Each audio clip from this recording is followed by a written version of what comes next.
Woo! All right, we're BRAP. We are live, and it's a special BRAP this Saturday. Really didn't get a chance to do something on Wednesday, so wanted to kind of do a makeup show, if you will, and talk some video games. We have One Bad Mother and our PlayStation retail rep. Chrono is in the house. He's returning his first appearance of 2021. And actually, OBM's first appearance of 2021 as well. And we have a great show. We're going to talk about PlayStation, Discontinued, PlayStation 4, and our most anticipated games of 2021. So let's go ahead and kick off the show right now.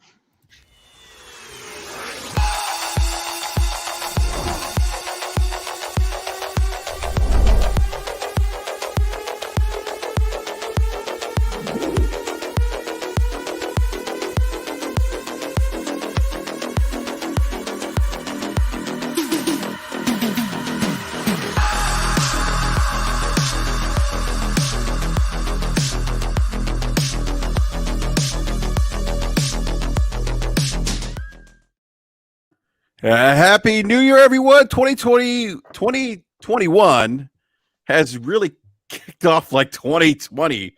Oh my, it's like New Game Plus, more or less.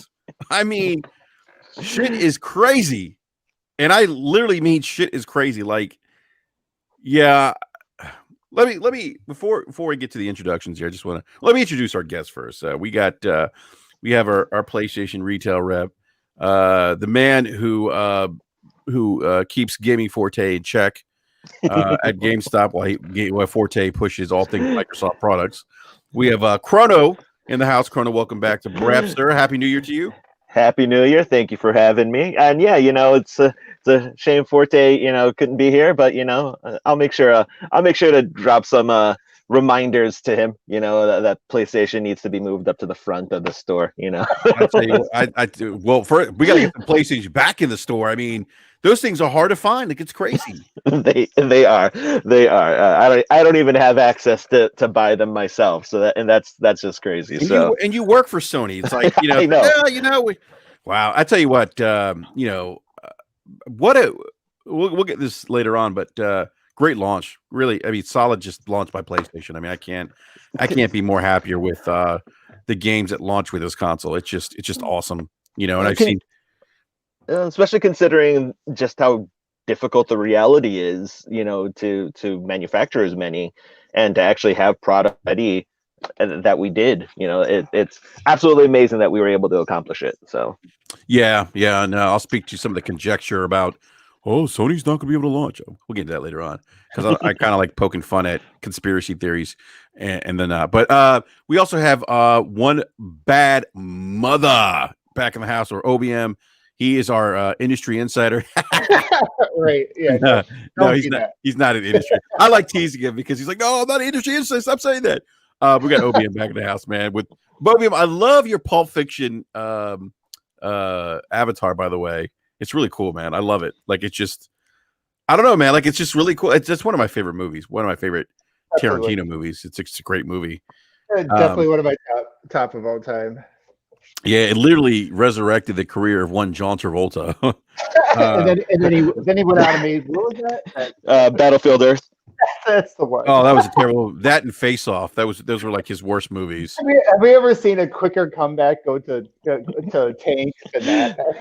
Yeah, right. Exactly. So, but OBM, it's always a pleasure having you on, sir.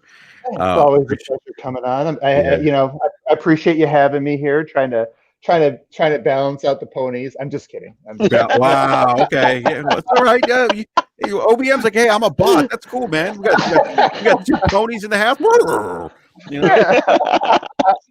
I'm just kidding. I don't care. I don't care. All joking aside, we're not ponies or bots. We're just joking. Somebody's going to listen to this and be like, I knew they were fanboys.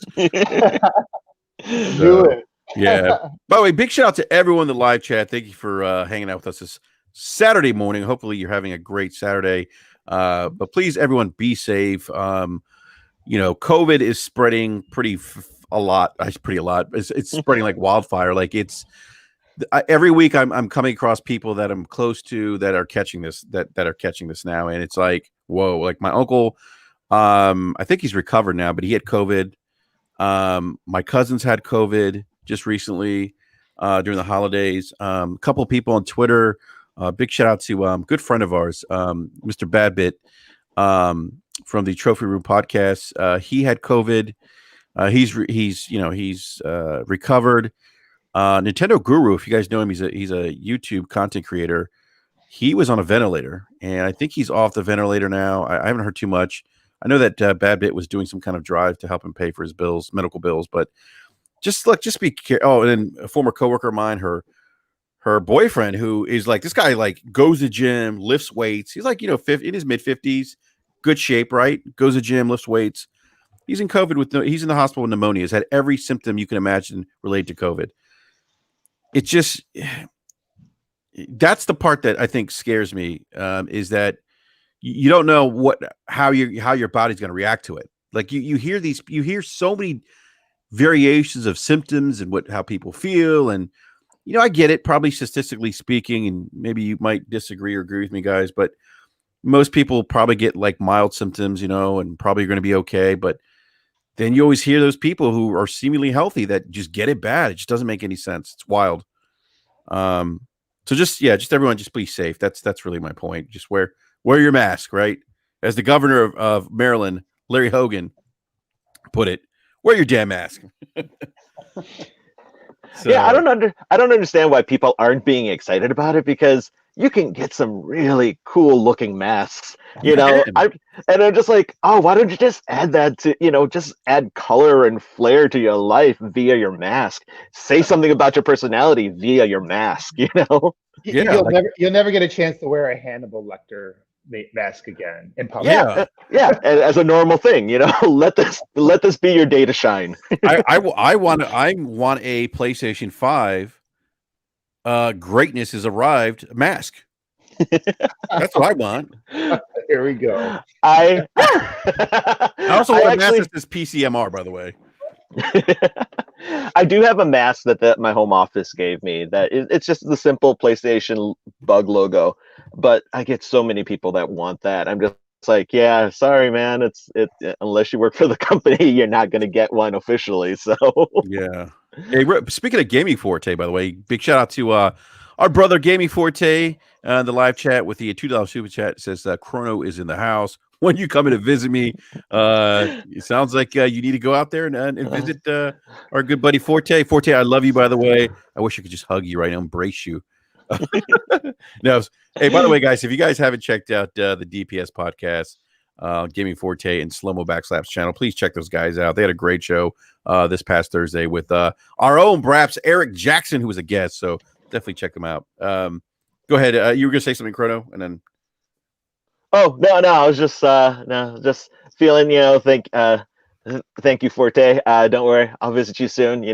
Especially since you had that reset, I'm gonna have to move some of that stuff forward, man. I just got to put up the right. You got to put greatness up front. I'm sorry, So yes, put the system that doesn't have any games in the back. I'm joking. Carter, are you in the same neighborhood? Are you in Michigan?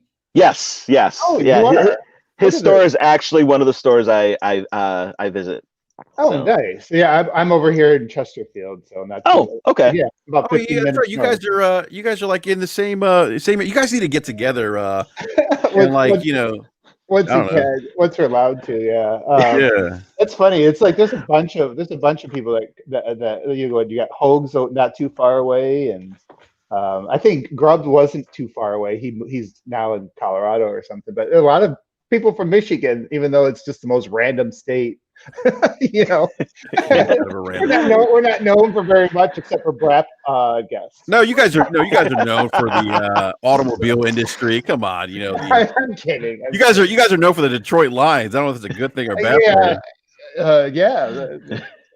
Worst run team in sports in the last 50 years. Yeah. Real quick, everyone in the live chat, please hit that like button if you're new to the show. Subscribe. Hit that bell notification so you are notified when we go live. And please retweet out the link. Let your friends, family, parents know that BRAP is live, and we have a great show. Again, like I said, we're gonna talk, discuss Sony discontinued PlayStation 4 and our most anticipated video games of 2021. We're also going to real quick. I do want to address something. This week's been kind of crazy. And you know, we were talking about this before we went live, and with the events on Wednesday, the rioting or insurrection, however you want to call it, I gotta say, like, this isn't a matter of political affiliation at this point. This isn't about right or left or liberal, conservative. This is about right or wrong. And there's some wrong things going on here right now. And not just from people who stormed our Capitol and vandalized it, and a police officer lost his life. One of the rioters lost her life. Actually, a couple did. I think one guy fell off a scaffolding that they're using for the inauguration, and loss of life, destruction, just all of this. Whether you agree with me or not, all of this. They often say that things trickle down from the top, right? We always talk about in business. We always talk about how leadership's important. And Chrono, maybe you've heard this.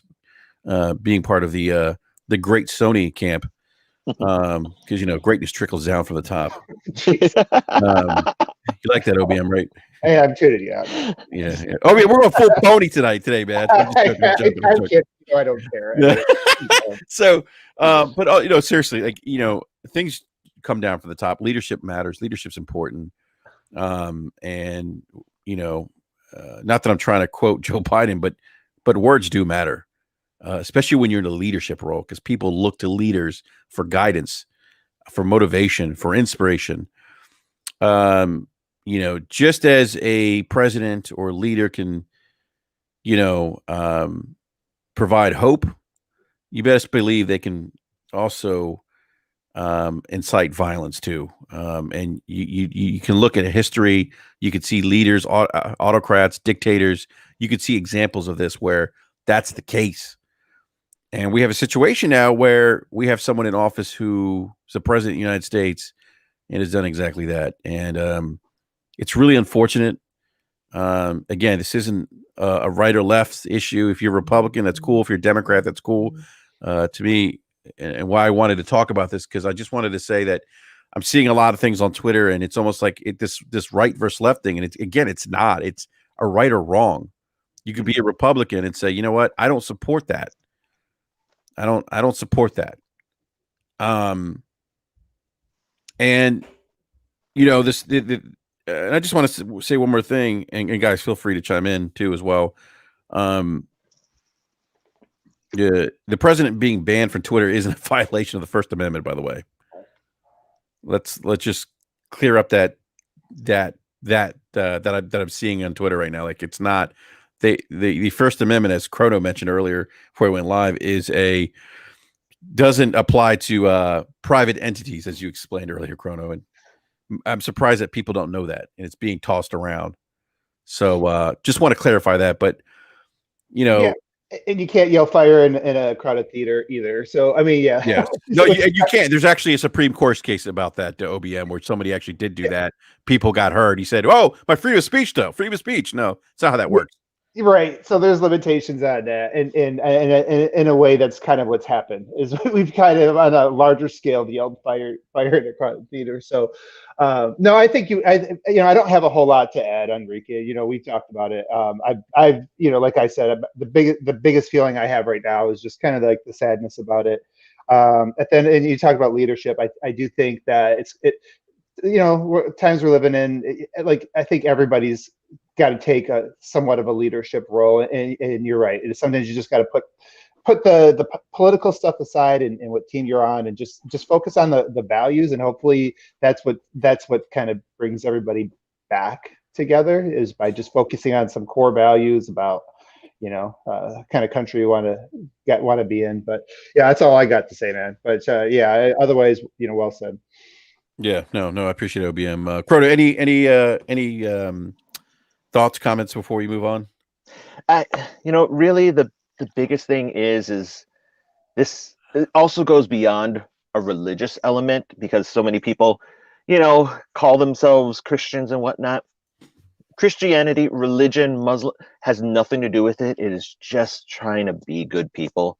Just look out for your brother, look out for your sister, and just try and be good to one another is really what it is. Yeah. Understand and trying to get an understanding. You don't have to agree, but you have to understand. If we're trying, if you want to try and mend, if you want to try and somehow fix what's going on, because if you refuse to listen to what anyone is saying and just choose to scream and hear your own voice, we will never heal as a country. So yeah, I agree with that, man. I definitely, Yeah. We've lost, and we see this at the highest level of government where we've lost the ability to have dialogue. That's I would say, if you care about democracy, you have to have dialogue. That's a part of democracy, the sharing of ideas. Whether or not you agree on those ideas, you still need to have that conversation. And that's gotten lost. That's concerning to me a little bit, but that's a whole nother conversation. Want to go to get the with Dark Saya with the $5 euro. Thank you. It's his super sticker, or I guess did he get a super sticker? What does that mean? I don't know. I have to go back and look. Oh, yeah, keep it up. There we go. I see it now. I didn't see it on StreamYard, but I see it in the YouTube chat. Okay. Yeah. So thank you, Dark Saya. Says keep it up. Appreciate it. Thank you for hanging out with us tonight as well. Or I said that tonight, this morning. It's funny we're talking about politics. My parents are calling me right now. Maybe they're listening to the show, and they're Trump supporters. So I don't like video games, but I listened to the show today, son. And oh God, how dare you? How dare you? Yeah, what's wrong with you? You listen to that Jake Tapper guy who's like Alex Jones. I'm sorry. I couldn't resist OBM. That's the craziest shit I've read all week, man. I'm like, really? Like, what are we doing here? Anyhow, let's get to video games. Look, Sony has, and I'm actually kind of surprised by this. Sony's actually discontinued the PlayStation 4 in Japan. Not the entire PlayStation 4 console per se. I think they're actually going to keep the Slim. But according to a number of Japanese retailers, they've begun notifying customers that are no longer going to be restocking the PlayStation 4 500 gigabyte Glacier White console, the PS4 1 terabyte Jet Black, which is the one I had, the PS4 1 terabyte Glacier White as well, and the PS4 2 terabyte Jet Black, and the PS4 Pro 1 terabyte Glacier. That's a lot of consoles. They are going to be,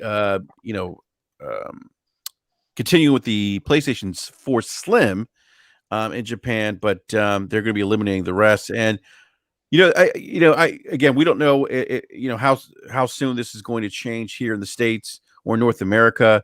But like I said, I feel like this is kind of early. I think, for after a console launch, I think typically, and we've also never had a situation where we had console iterations in a console gen. Maybe that's part of it. I don't know, but I'm actually kind of surprised, guys, that Sony is.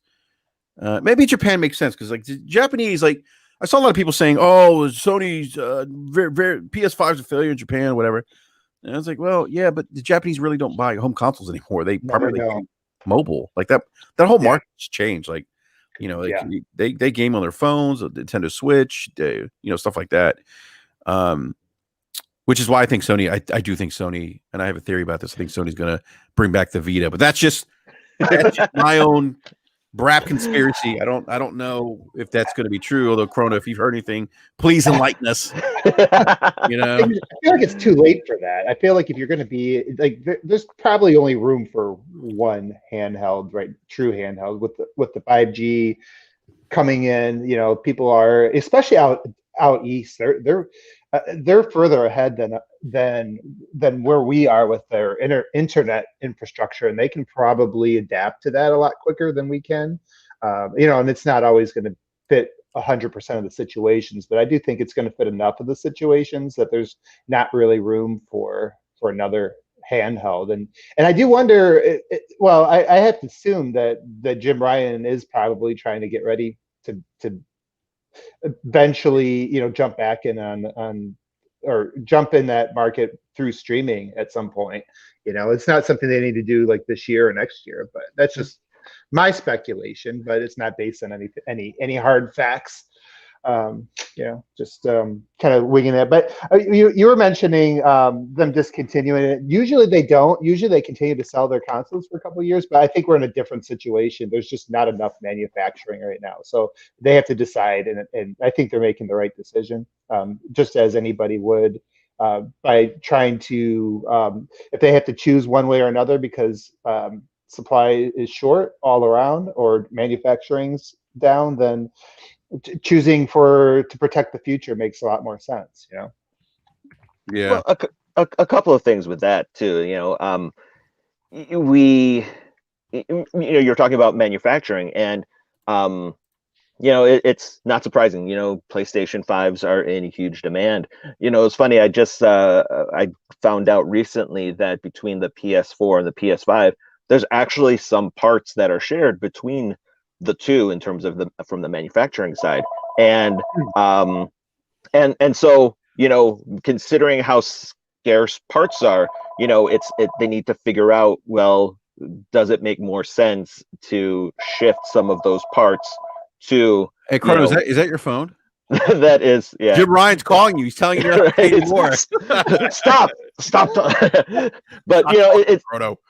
but they have to. They've decided that they need to shift some of those parts that are shared between the two to focus on making sure that it goes to the PlayStation 5, because realistically, people really want the PlayStation 5 right now. That is what people want, and so there's not only they've cut down on production of they've cut down various versions of the system, but also are only focusing on one. And hell, even then, you're still. I mean, you go to a store now and you still can't find PS4s right now because manufacturing has slowed down, because right now the focus is on the PS5. So yeah. So that's actually great points, guys. I think with the demand and kind of the way manufacturing is right now, I guess it makes sense. I mean, I think at some point too, Sony probably wants to get people even more into these new cars. They want to get the people into the PlayStation 5 as quickly as possible. I know Jim Ryan's mentioned that numerous occasions, that we really want to get people, over to the PlayStation 5 as soon as possible. So, in part, you can do that by, increasing manufacturing of the PlayStation 5 and discontinuing the PlayStation 4, to the point where, it's not available retail anymore. And now if someone's interested in getting into the Sony ecosystem or buying a PlayStation, the only choice at that point is the PlayStation 5. Let me ask something, Chrono. Have you heard anything about what's up, Mooch? Mooch says, shout out to BRAP. Great show, fellas. Appreciate that, Mooch, as always. Mooch had a great Crossfire last night. If you haven't checked that out, please check out last night's Crossfire. It was a great show. I forgot what I was going to say. Oh, yeah, Chrono, have you heard anything on the Sony side about when we might get more PlayStation 5s and retail? And also, let me ask you a question, like this two-part question.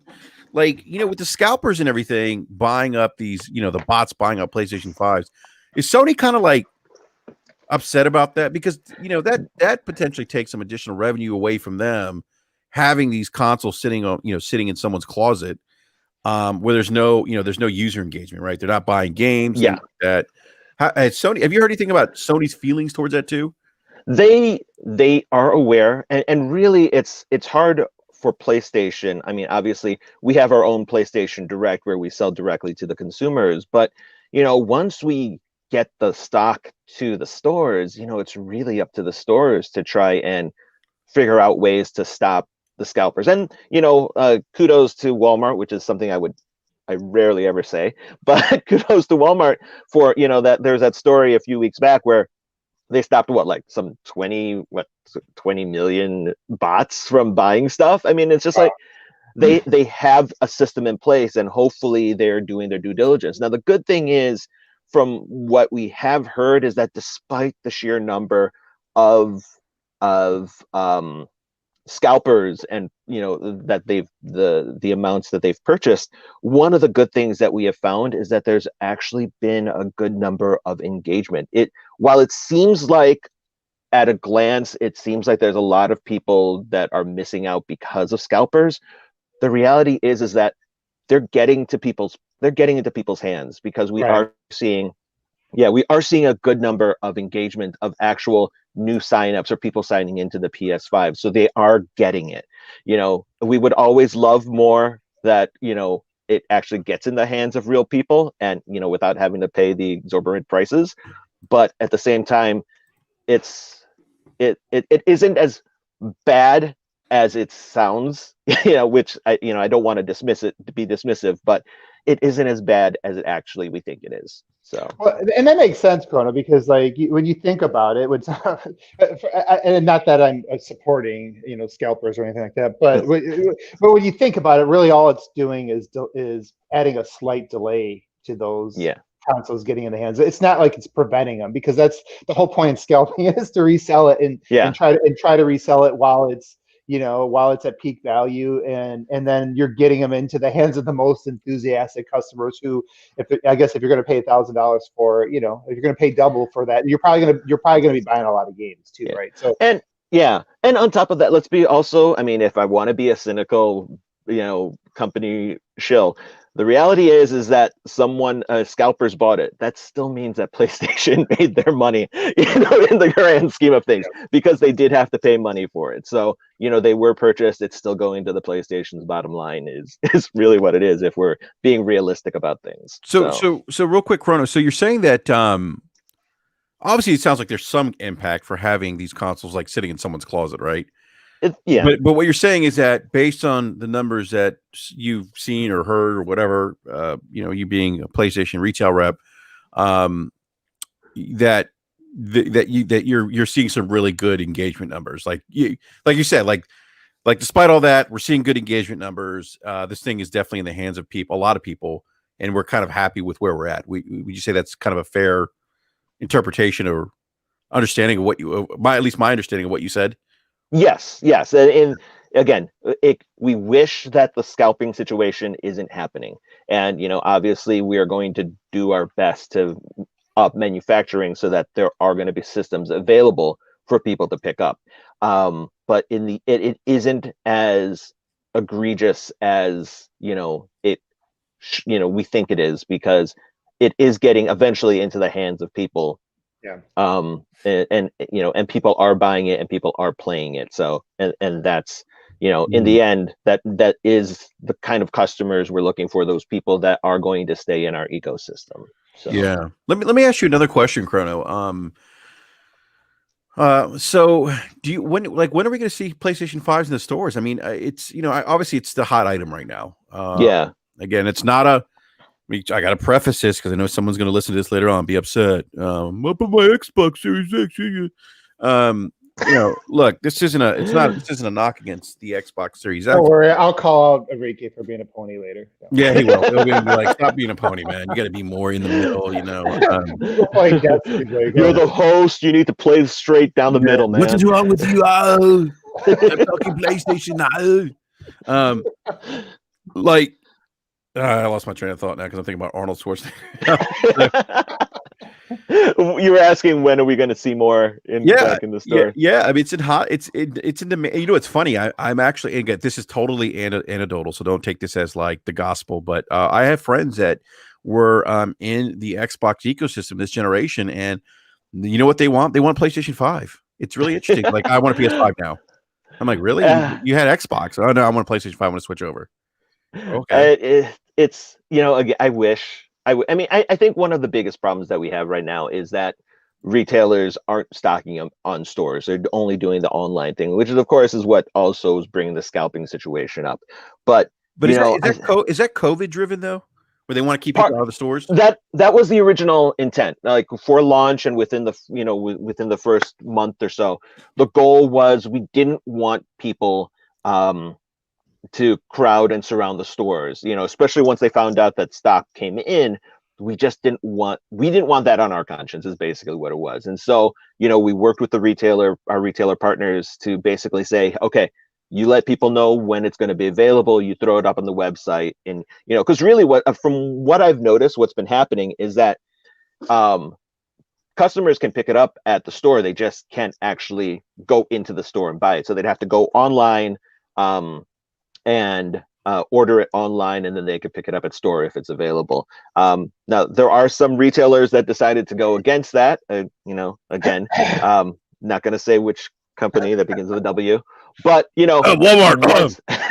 once they have it, and there were stories of I heard stories of customers being pissed off because they were told that they would start selling them on a Friday, and then customers showed up, but lo and behold, they actually sold it the day before. They just started selling them. So we're starting to see retailers deciding to sell them off of the floor, but right now, again, because of COVID, we don't want people to swarm stores. We're still doing it as online only. I know that with Target and Best Buy are pretty much the primary way of doing it. GameStop, of course, has their web and store service set up too. It's pretty much just Walmart that's just like cavalier about it. So, do you got any advice for your audience out there that doesn't have PlayStation 5s in terms of is there any strategy, or is it just get on every site like daily and refresh? Like, is there days? Bro, no, he's asking for himself, by the way. I'm asking for a friend. No, yeah, for a friend, right? For a friend that happens to really like Quentin Tarantino movies and Chipotle barbacoa. No, seriously, like, should people should they look on certain days of the week? Is it more likely that they'll have luck, or like, what's the strategy there? Unfortunately, there is no days of the week, and from there are if people can have themselves sign up to email notifications from their preferred retailer, also have them follow Twitter of those retailers, and then also certain Twitter handles like Wario64 and other companies and other Twitter personalities like that let people know that somehow they know when that stock becomes available. In terms of luck, like there's been more frequency of availability through PlayStation Direct from what I've noticed. I want to interrupt you real quick. We have my brother Forte. Woo! What up? What's up, Forte?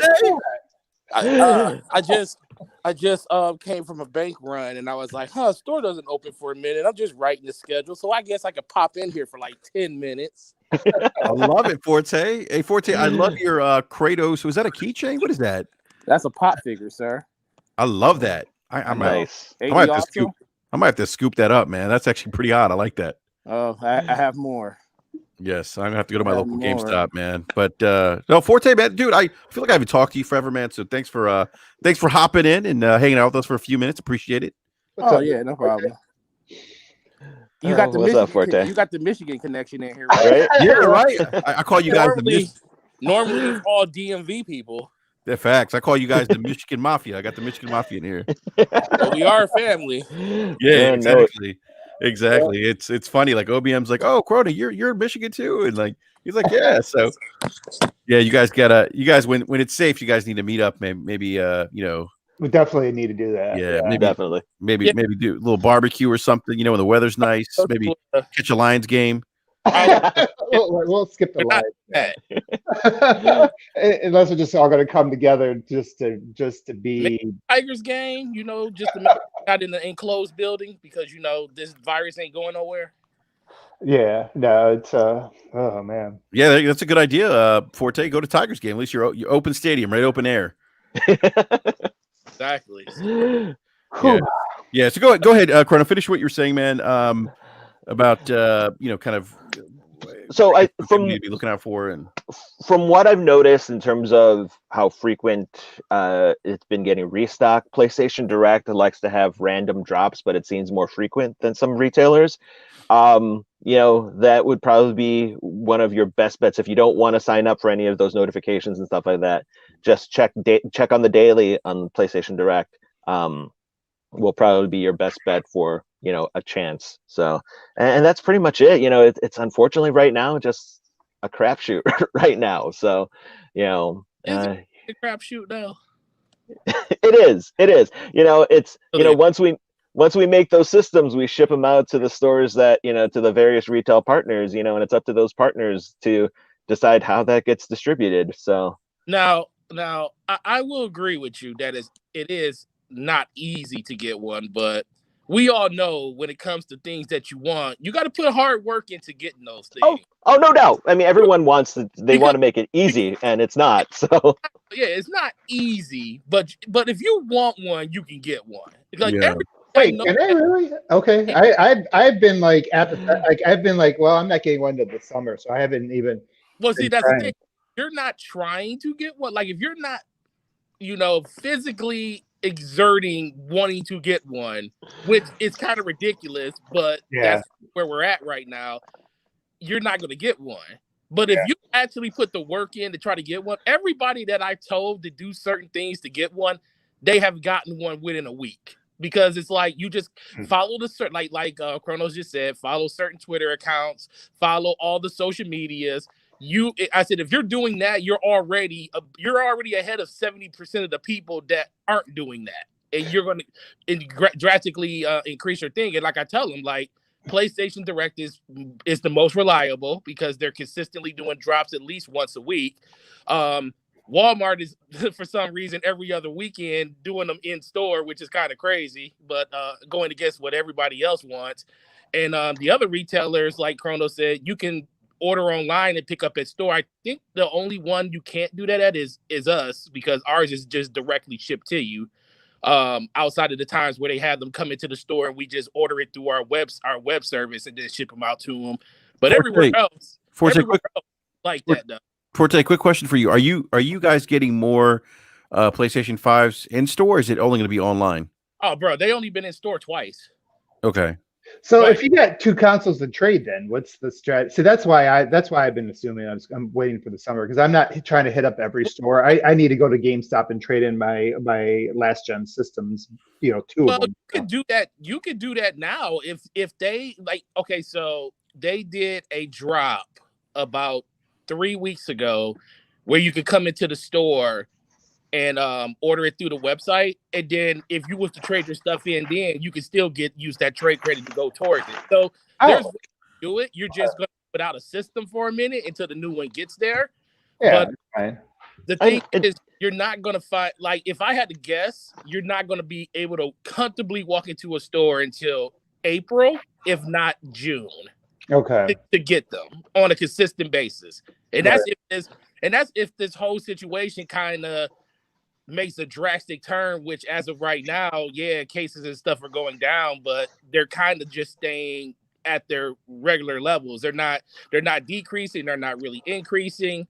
And then we haven't even gotten to the part where people really start catching, like, what's the difference between that and the flu. So we still have that little avenue to go through, but overall, if you want one, you can get one. You just have to be very tedious in the things you do to try to attain one. Forte, can I trade my last gen Xbox One and PS4 towards the future of me getting one, or no? You can't do that. You can't. If you go to the right store, you. What Jay is saying is go to his store. Sorry, audience. I've made the show all about my needs. Well, no, like technically, you're supposed to be turning in your stuff towards the system, but right now they have normally they have that $25 extra boost when you trade it towards the system, but now they're just doing it on all consoles. So even if you're just doing it as a normal trade-in, you still get that bonus. So just getting the credit. Oh, so I can bring those in and get my credit right now then. Yeah, you can do it right now. Oh shoot! Well, support me. I might see you. I mean, half see you because I have my mask on, but I might be up there here and after this show. Your ID, I know what you look like. Huh? Just bring your ID with you so I can know what you look like. All right, that's cool. Yeah. Hey, wait, by ID you mean the Pulp Fiction picture? Is that what the ID is supposed to?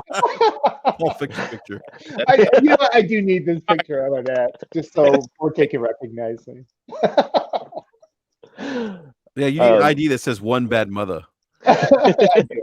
No, but I mean, in finishing that, I think like the one thing Chrono said, I think the retailers are kind of like, with the exception of Walmart, of course, because Walmart is always the exception. Oh, look at that. I'm not answering that because we're not open yet. But with the exception of like Walmart, I think everybody, for the most part, is just really sticking to what Sony and Microsoft wanted them to do. when it came to saying, hey, we just want these sold online. And now it's a little bit safer to do it in store, but Sony hasn't officially came out and said, like, okay, we want people to buy these in the store.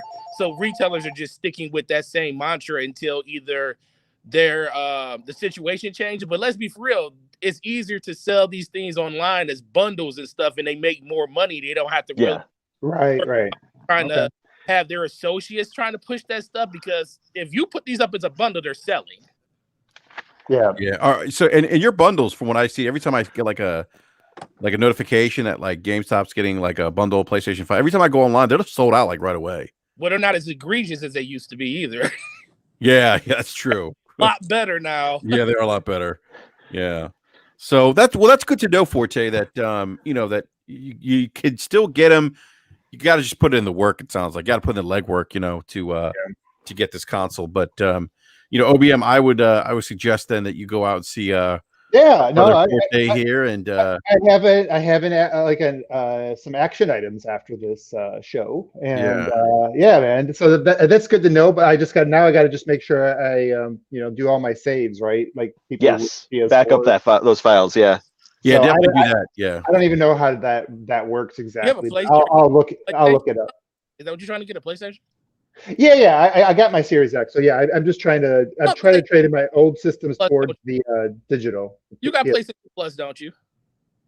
Yeah. All right, just upload that stuff to the cloud, man. It takes 2 seconds. Yep, that's all you. Yeah, that's all you got to do. You upload everything to the cloud. You do that, you're good to go. You fire up your PlayStation 5, and then I think you have to download it again, if I'm not mistaken. Yeah, you have to. Yeah, you have to bring it back down, but Sony needs to fix that, Chrono. By the way, too many steps, man. Too many steps. Am I? Greatness has to fix something. Yes, greatness. Look, something great. Look, Michael Jordan even had to fix stuff in his game. Had to fix his jump shot. He did.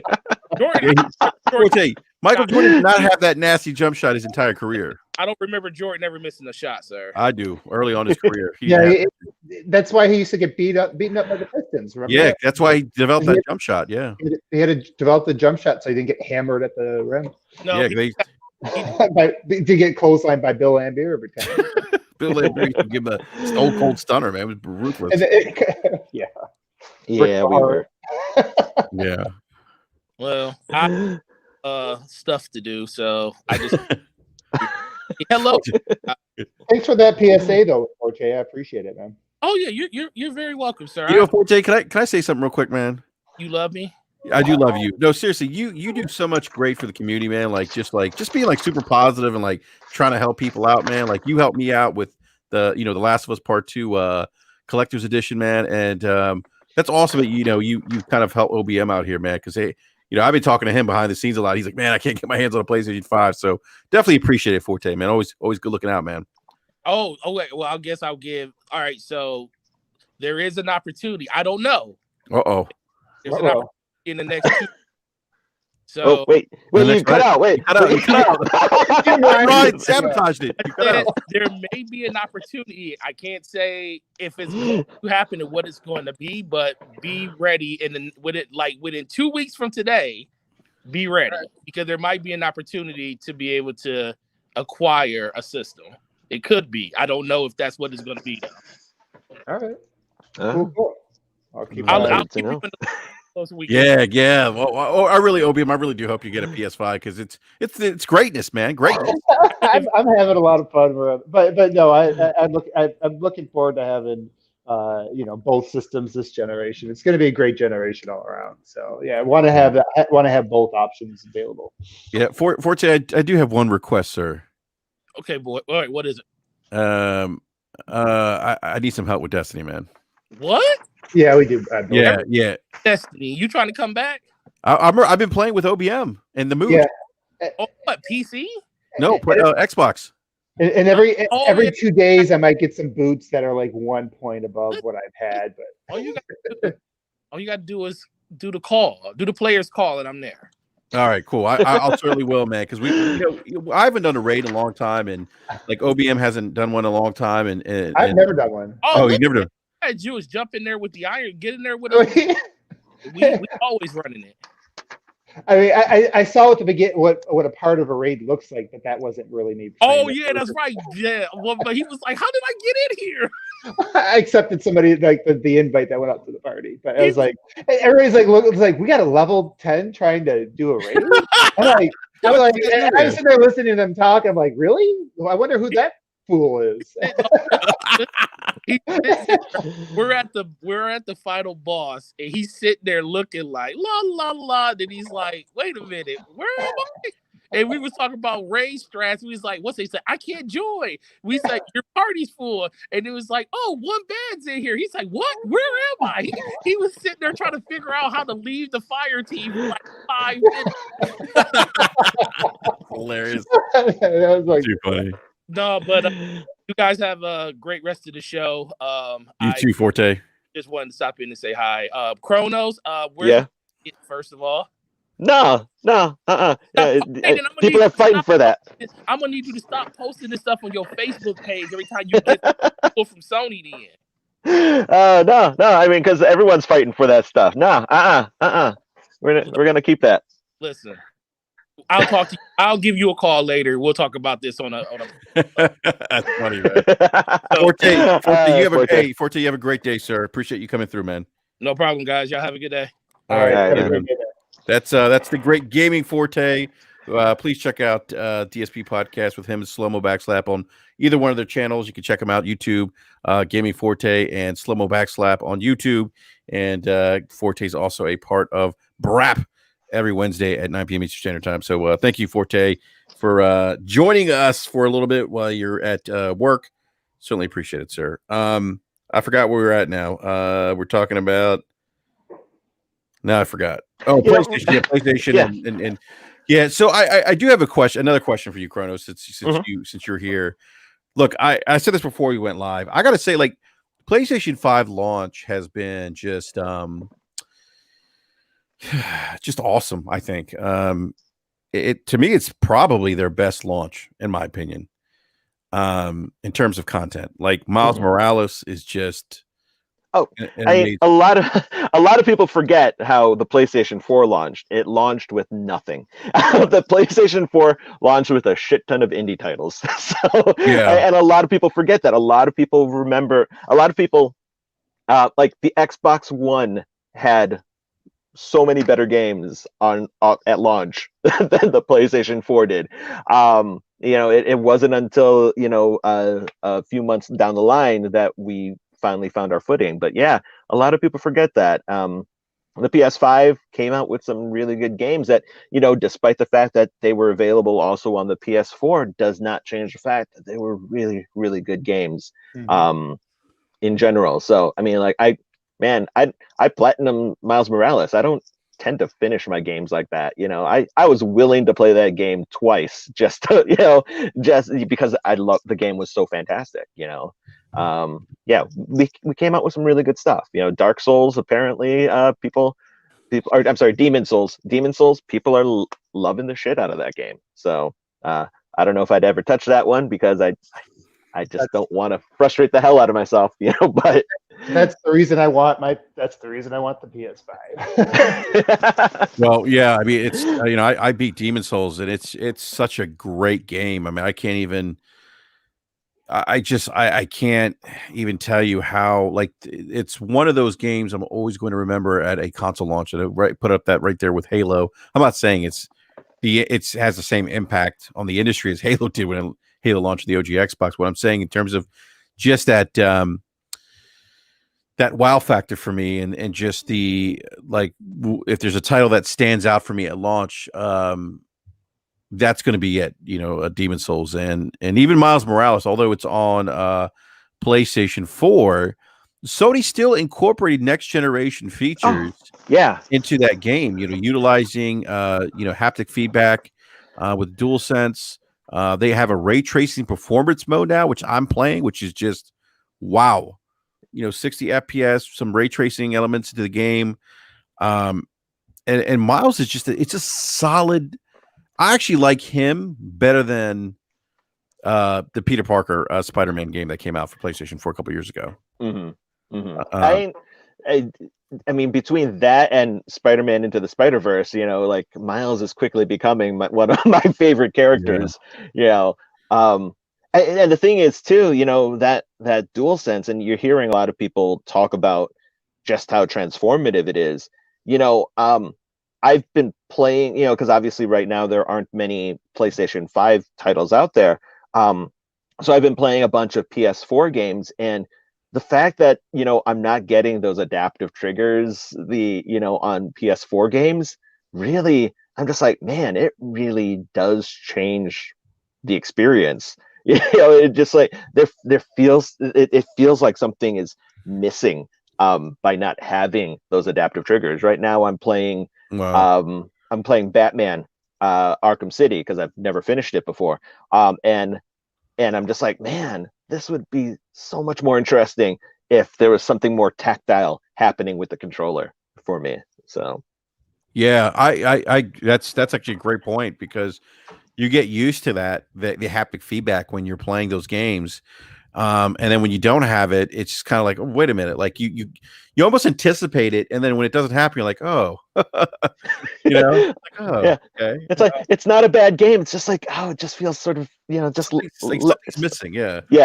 It's like when you do a little mooch analogy. It's like when you're eating French fries, it doesn't have enough, something's missing. Oh It just feel dash of salt. Enrique, you got to stay in your lane. I don't think. I don't think that food analogies is like your. You got to go back to mooch school. Yeah, I should leave those food analogies to Mooch, because yeah.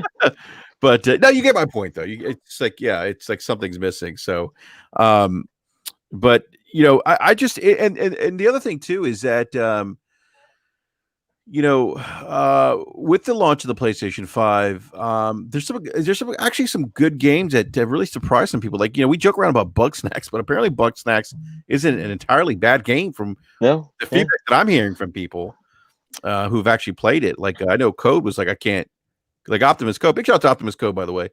Code was saying that, he was disappointed when he finished the game because he wanted to go hunt some more bugs. It had its, I guess it had this charm to it, and it was actually a good game. And then there's the Pathless, which I'm hearing great things about. And there's Sackboy, and we know about Miles Morales. I do want to say something about Miles Morales. I saw people kind of bragging in a negative way, maybe, about the sales of Miles Morales dropping like 70% or something like that. I mean, first of all, that's pretty typical after a release where you see that significant drop. So I don't know why people are celebrating that, but it's just, that's just ridiculous. But have you heard anything in terms of like in North America? Let me ask you something, in North America, like we know about like I think global numbers. I don't think Sony's talked about how it did in North America, right? Yeah, no, there hasn't been. Yeah, do you have any idea how PlayStation 5's launch in North America specifically stacks up to PlayStation 4? From everything that Jim Ryan has said, is that it is, not only in terms of globally, but also from North America, that it has exceeded the expectations. I haven't gotten numbers. Jim Ryan hasn't said them in any sort of meetings that we've had. But he has been very pleased. You have meetings with Jim Ryan. We have little town halls, some Q&As if we need to, So don't worry. Have you spoke to Jim Ryan? Like, hey, what's up, Jim? I've sent him a few emails and stuff like that. And the thing is, don't worry. I will let Jim know about Legends of the Dragoon and SOCOM. I mean, those are the ones that everyone keeps asking about. I'll make sure he knows. So. Let me ask you: do they ask you, like, when you're these town hall meetings with Jim Ryan, like, do they ask you like, hey guys, what are you hearing from fans in terms of kind of the content they want? Do they discuss maybe future projects? I know OBM's an insider; he might have a little more insight. I'm not. Sorry, man. It's low hanging fruit, man. I can't help myself. I just want to reiterate: OBM is not a industry insider. Maybe not. maybe not. Like during the town halls themselves, they're pretty structured. It's he does give us opportunities for Q&A. And he addresses issues that we may have or questions that we may put forth to him. So he has been a very open boss in terms of accessibility to us. So really? That's good to know. I think that speaks volumes when a boss has an open door policy. By the way, that's actually usually a good sign of leadership. Typically, at least in my experience, when you have someone that's really engaged at the top with their employees, values their feedback, and has that kind of open door policy. So, was that kind of like, and I'm kind of going down a rabbit hole here, but I'm kind of interested, just curious. Was that kind of like Layden's management style too? Like just kind of that open door, or is that kind of like Sony's philosophy? The PlayStation even when Sean Layton was the boss, it was, there was an openness. Like he would be at our conferences, and we would actually schmooze and drink with Sean Layton. Yeah. So like when you say drink, like cool. you're talking about like drinking like a couple cold ones. Yeah, Layden seemed a lot more personal than Jim Ryan. We do like fireball shots with them. Mostly just beers, but yeah, believe me, we've had, he's hung out with us at in our evening gatherings that we've had at our conference. Yeah, and that's the kind of stuff like with Jim Ryan. Initially especially considering he's based mostly out of Europe and stuff like that, but so we haven't even had an opportunity yet because of COVID and everything to actually hang out with him. But we, for the longest time, at least personally, I thought that he was very British and standoff, but he has changed the culture within, for me, for PlayStation. We do a lot more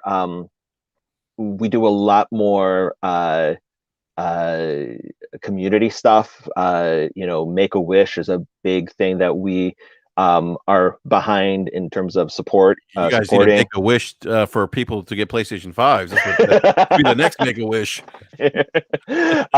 But on top of that, in terms of the social and cultural, being acknowledged, he has really changed some of the culture, and it's just like, honestly, it really feels like if we had an issue or we had an idea, I could shoot him an email and he'd be okay with it. He's fostered that kind of interesting understanding. So that's different than what kind of Layden, not that Layden was wasn't in touch with the employees, but it sounds like this is more company wide, so okay, gotcha. So now that we know that Chronos is a Sony insider, we do got questions. But I want to mention something with questions. By the way, everyone, we appreciate the questions to Chrono, but we typically read questions that are in color, if you know what I mean. So, so actually, and I'll read this because Nine Lives asked. But again, we typically read questions in color. Nine Lives was no Chronos. Why was Yoshida demoted? I don't think it was. I couldn't speak on that, but I don't necessarily see it as a demotion necessarily. Passionate about like that part of the market, the indie market, or like I don't know. I don't know anything about it. I'm like completely dumb on this stuff. But I always thought that he was more passionate about like the indie scene, and this is just it felt like something he wanted to do, right? Like I don't necessarily know if it was something that he was forced into or not. I mean, this is well above my pay grade, but regardless, the work that he's doing in terms of fostering the connections with those indie studios has been fantastic for us. So it's not if he's unhappy, he's doing a really good job at being unhappy. So. Right, and it's not like Yoshida couldn't do a top level job, like at probably any of these. I'm sure any of these tech companies that are getting into gaming would probably back up the Briggs truck for Yoshida with the connection he has in the industry and just the respect he has. Google would definitely be upgrading from lesser Phil. Like bringing in somebody like that. So that's why, to me, it never, and again, this is like theories, right? But that's why I just never felt like that was necessarily, this this terrible thing that happened to him because and it's sometimes, I've talked to people, even, my own company, they've been in higher positions, and sometimes they want to, like, they don't want that right now. Like this is almost like a career vacation to kind of go do something passionate about. Proof positive with that. Before I got my job at PlayStation, I used to be a store manager for GameStop. I would not trade becoming a store manager. I would not trade being a PlayStation rep to become a store manager again, ever. I do not want that responsibility anymore, ever. I am quite happy doing what I am doing. I don't need that kind of responsibility or power anymore. So yeah, and there's something to be said for like what OBM said, what you just said, Chrono. Like, we know that Yoshida is very passionate about indies. Like, that's kind of that's really his passion. Yeah. This could be a situation where he's like, what, that's what I want to do. I don't want to grind anymore. I don't want to have the responsibility on my plate. Move me over to indies, and that's where I want to be. I'm content doing that because that's what drives me. And I see that a lot. I've seen people leave Big Four to go to smaller private, CPA firms. Yep. And part of it's more quality of life for them. They don't want to do the grind anymore. Sometimes they'll take less money because the alternative to taking less money is more quality of life, work-life balance. So you don't even know if that's the case. I mean, here's the other thing too, and people really are. I've said this a few times in different ways, but and this is again just my speculation, but I do feel like the indie part of the industry is going through a major transformation in a good way. Like, I think you're going to find a lot more developers step up from that maybe unknown indie level to AA, like basically gaining. I wouldn't even put it into A's because that's probably the wrong way to phrase it, because like you see sometimes now how these like little indies are can take over the mind share. I mean, like you look at some of the ones that are making a lot of money, and in this last generation we saw a few of those.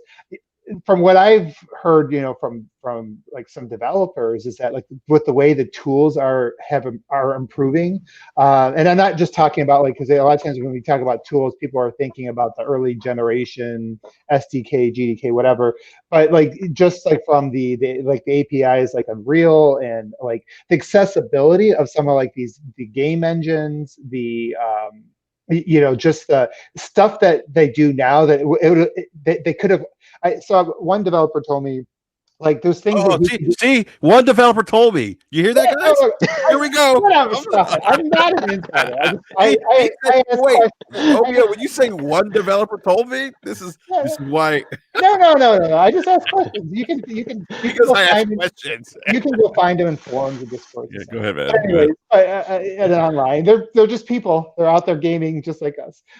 Actually, all jokes aside, there's some that will actually engage with you if you reach out to them, believe it or not. They don't want to have anything to do with your pick, by the way. They don't want to talk about your Pix Award, No, they don't. They don't. They're like, they hate that shit. But I will say that, like, so hearing from it, like, it gives me like this perspective, like, so what somebody said was like things that he could have only had access to if he was part of a larger developer, or somebody with a lot of money behind them. Now, like they're adding him as like free part, like we know, like the Unreal Engine is free up front, right, to access it, and they've now included tools and features that again were super expensive to developers in the past, and now allow them as small teams to start building towards like more realistic graphics, like the photogrammetry and things like that. There's other things coming through those pipelines as well.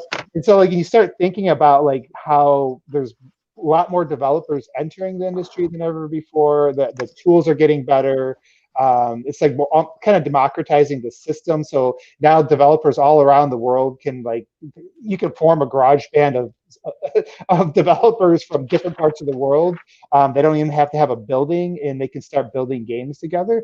Like the potential right now from that, like nobody's, I don't want to say nobody, I'm using like these words that don't make sense, but like most people are not really talking about that, but that's where a lot of the opportunity is. Like, so if you're any sort of company and you don't want to just start buying established publishers. Really, the indie scene is like a gold mine right now, and you even see like we see the developers who left BioWare started their own studio, right? Like you're seeing like high level established talented people like, you know what, I'm going to go start my own thing. I want to get out of this AAA, corporate whatever, and go do my own thing, my own passion, and bring their own people. And there's so much opportunity there. So I think like we're Yoshida might actually be, and we see it on the Xbox side too. They're looking for people that's probably one of the biggest keys for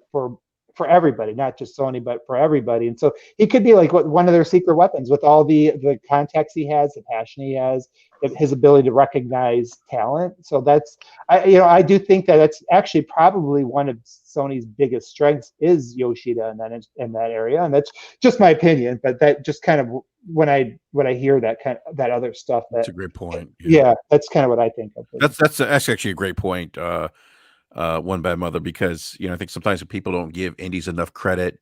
We've seen examples of smaller studios that really put out really great content. Like I was just gifted Hades from my buddy the Mooch for my birthday. Thank you again, Mooch, for that. Supergiant isn't necessarily a big developer per se, right? Mm-hmm. But they have put out some really good content like Bastion, Transistor. I think Pyre was the other game they came out with before Hades. But then you look at like studios like the people that did oh my god, what's the shoot, I can't remember the game now. Wasn't there that one game that Microsoft showed on there when they did their reveal that was made by one guy, that first-person shooter? That's what I was trying to think of. Yeah. Well, I think he's got some outsourced help, but yeah, it's not like a big team or anything like that. But that actually makes a good point too, because that's what people can do now. You can be one person, you can create a demo, and then get investors behind it. Yeah, and that's what some of them are doing. And like even one like Kenya started with 15 people. Descent, which is one of my more anticipated games, first half of this year, was made by 11 people, and like that stuff. And people don't. Nice really transition, by the way. There, OBM. Most anticipated games of 2021. Let's go. Yeah, do it. Transition. 2021. New Game Plus 2020. Don't say that, please. Oh my goodness. But yeah, just one last thing on that topic. But we've been gaming for a long time, right? Like I don't know, Chrono, like how long you've been, but I've been like 40 years of gaming, and I used to be in the PC. Yeah, so like and I would for a while before I actually moved back to the OG Xbox, I was a PC Master Race guy, and I was playing like BioWare games when they were in indie, and I was playing like Bethesda games when they were in indie, and so people don't like realize there's like. So when I talk about this excitement, it's not just like these pixel art games, which are great, by the way. Like I do like a lot of that stuff, but I'm saying like your next big developers are going to be coming up over the next few years. So that's the other thing I was going to say. Like watch these steps. Like that, From Software was like was in India at one point in time, and now you see what they're making. So like that's just the thing. Like your indies is kind of your bench for your next great developer. So that's the other exciting aspect about keeping track of that part of the industry. But yes, I'll let you take your show back over, Enrique. No, that's fine, man. Those are great points, but I think there's indies I don't think indies get talked enough about on podcasts. I could be wrong, but at least on podcasts I listen, I don't hear too much conversation about indies. I think they certainly play a very important role in the industry, especially since like they fill that vacuum that these AA studios that closed down after the 360 PlayStation 3 generation, like THQ, the smaller AA studios. They felt that void that was left by the closure of those studios. So, but I do want to get to most anticipated video games of 2021. And you mentioned one, OMM. I'll say this, for me, 2021. Most of the games that I'm looking forward to are probably the big budget games or AAA games. So obviously, anything attached to greatness, I'm looking forward to. For Horizon Forbidden West, yes, I cannot wait for that. Although I am skeptical that God of War is going to drop 2021. To be frank with you, Corin, I would be surprised.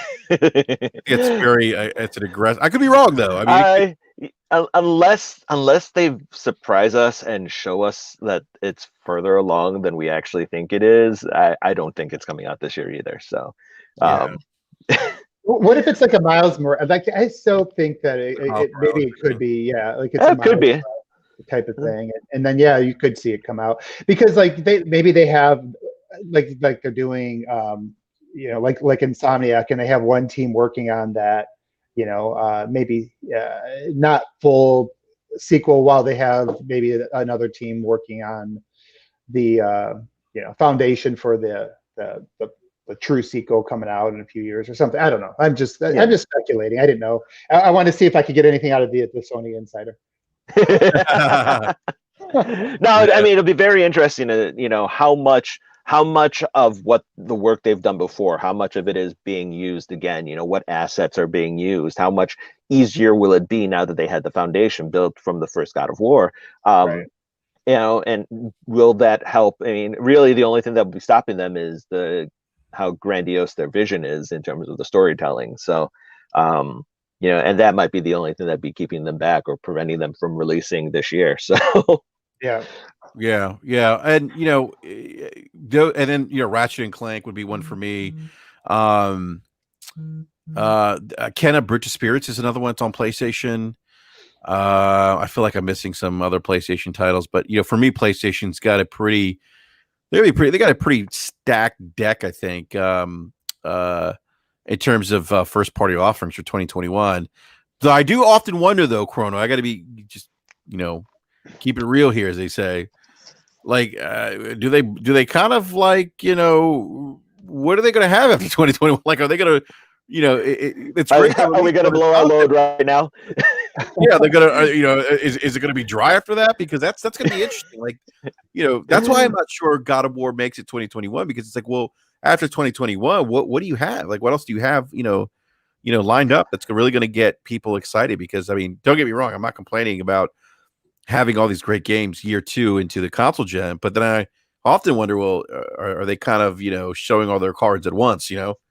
No, I mean, maybe this is just to help try and drive people to the PS5 sooner rather than later. What Jim Ryan had said. Yeah. But then you have to remember too, unlike Xbox, we do have a huge legacy of characters and franchises that we can dip into. I mean, Legend of the Dragoon, SOCOM, 2 games that constantly people ask me about. But then we also have. Oh, go ahead. No, didn't they hire the guy who did Rainbow Six Siege or led that? So I like, that's my speculation for SOCOM coming back. That's what you heard behind the scenes, OBM. I didn't hear anything behind the scenes. I think that's out there. But anyway, okay, keep going. I mean, but then we still have the infamous franchise, which people are still interested in. Twisted Metal. I mean, we have legacy titles that the Metal Gear Solid remake rumor. That's Silent Hill. The Silent Hill, because Lord knows Konami's not doing anything proper with them. So, all right. Somebody freaking buy them, please. Anybody is going to make. I'll take anyone, even Microsoft. Just someone buy them so that those IPs will actually be used properly. I think Konami's just making money off of like the pachinko stuff, man. I think. Yeah. I think they're. Yeah. Like somebody's got to get hold of like freaking Castlevania. Like, how you even got a Netflix series and you're doing nothing with the damn game? It's just it's a different tangent, but keep going. they're just making their money by repackaging and selling the older games, which like a fool I'll buy again. But what about Resistance? Someone in the live chat brought up Resistance from Insomniac. Yeah, I mean, I don't. I mean, with a lot of our studios, they are broken down into multiple teams. So, they have not revealed everything that they're working on. So, is there going to be another Resistance? I don't know. Are they going to focus on something new? And you have to remember too, we do have a lot of creative teams. There may be a brand new IP out there that we didn't know we wanted until we actually got it. So, yeah. Well, I'll say this too. Also, outside of many of the games I'm looking forward to being specific to PlayStation 5, I am looking to some other games like Psychonauts 2, because I think Tim Schafer is just yes. That's coming out for the Xbox. I think not multi-plat. It was before the sign. that's right. Before It's good. Yeah, you're right. It's going to be on PlayStation and Xbox and PC And Game Pass. and Game Pass. Persona 5 Strikers. I'm interested in that. God, what else? God, so many games coming out in 2021. Breath of the Wild 2, if that comes out, that's rumored to maybe come out in April, possibly. Yeah. I hope that Breath of the Wild 2 does not come out the same time as Horizon Forbidden West, because Horizon got screwed last time. Horizon got screwed last time. Had Zelda not come out the exact same time, I think that people would have gotten more into Horizon. We were like, Zelda not come out. Like, why can't we jump on this thing like we can in Zelda? Like like you're used to like jumping at, like people were playing Zelda and they were used to like jumping on every single thing that was in the game, and then you get into the Horizon, it's a different kind of game. But it's like, why can't I climb up that thing? It's, well, why do you have it in the game if I can't climb it? Yeah, exactly. Deathloop's another one that I'm looking forward to. That's Arcane Studios. Big fan of Arcane. God, what else? I'm trying to think. I feel like, and obviously Halo Infinite. Definitely looking forward to that. Hopefully it's good. Hopefully the delay worked.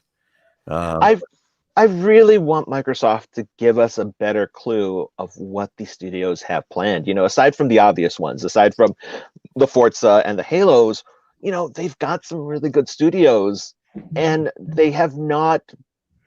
I mean, there was that comment about 3 to 10 years from now. It's just like, but I want to know. I want a reason to get an Xbox. I just need to know what games are coming out soon, to be excited about, and nothing except for like third-party stuff on the Xbox side that you'll get it this summer. Well, I mean, I'll wait till you guys are done your stuff before I go. For me, like, I do have, you mentioned Persona 5 Striker. I fell down that rabbit hole of Persona 5. So good with Royal. I mean, the fact that it's on the PlayStation 5 collection, PlayStation 4 collection. Yeah, the fact that it's there is great, but people really need to check out Royal, which is so good. I'm so trying to resist the urge of jumping back into the game. Chrono, did you beat Persona 5, or did you just play Persona 5 Royal and beat that? I just went straight to Royal.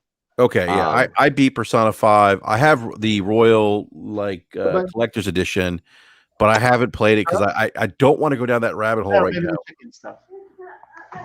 Yeah, I don't want to go down that rabbit hole because I know that it. Like, I think I put about 130 hours in that game. I did too with Royal. Yeah, so I don't know, man. I might. Maybe I will. I refer to Atlas as the Atlas gods because big shout to our friend Creative Kofi, who, if you're not following on Twitter, you should, because he has a lot of insight to a lot of Japanese games, and actually can read and translate Japanese to English and vice versa, I believe. But he's got some great taste in gaming. Like, he introduced me to 13 Sentinel, which have you played that, Chrono? I picked it up. I haven't started it yet. It is on my short list. Yeah, it's Vanillaware is the developer, and then Atlas the publisher. But it's a good game. I didn't finish it because it came out towards the end of the console gen for PlayStation 4, but I got to get back to it. It was pretty solid. Look, it's just like, for me, 2021's a good year. I mean, like, for titles, it's I think a great year for gaming. I really. If you're asking me about which console or platform I'm most excited for, it's probably going to be PlayStation 5 right now. Microsoft just isn't. There's just nothing really exciting for me about the Series X right now. Like, that's not to say that it's not a good piece of hardware. It's not what I'm saying. I just, from a content perspective, and I know people are like, what about Game Pass? Yeah, Game Pass is nice and everything, but like a lot of those, there are no games on it. Like a lot of to drive you there. Yeah, like a lot of those games in Game Pass I've either played already or I just don't have any interest in. The biggest reason I have Game Pass is for Microsoft first party.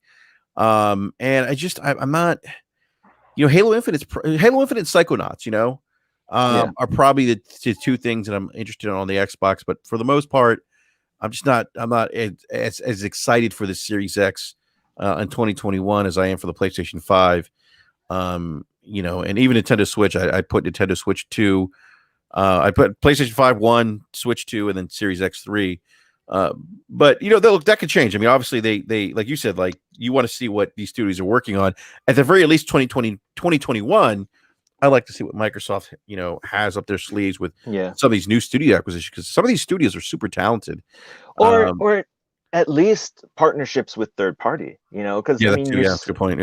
Yeah, they PlayStation still has great partnerships. I mean, they just revealed the new King of Fighters game, and it was it's PlayStation 4 again, it is. No announcements that it's coming out on the Xbox. Well, why isn't Microsoft trying to get those partnerships?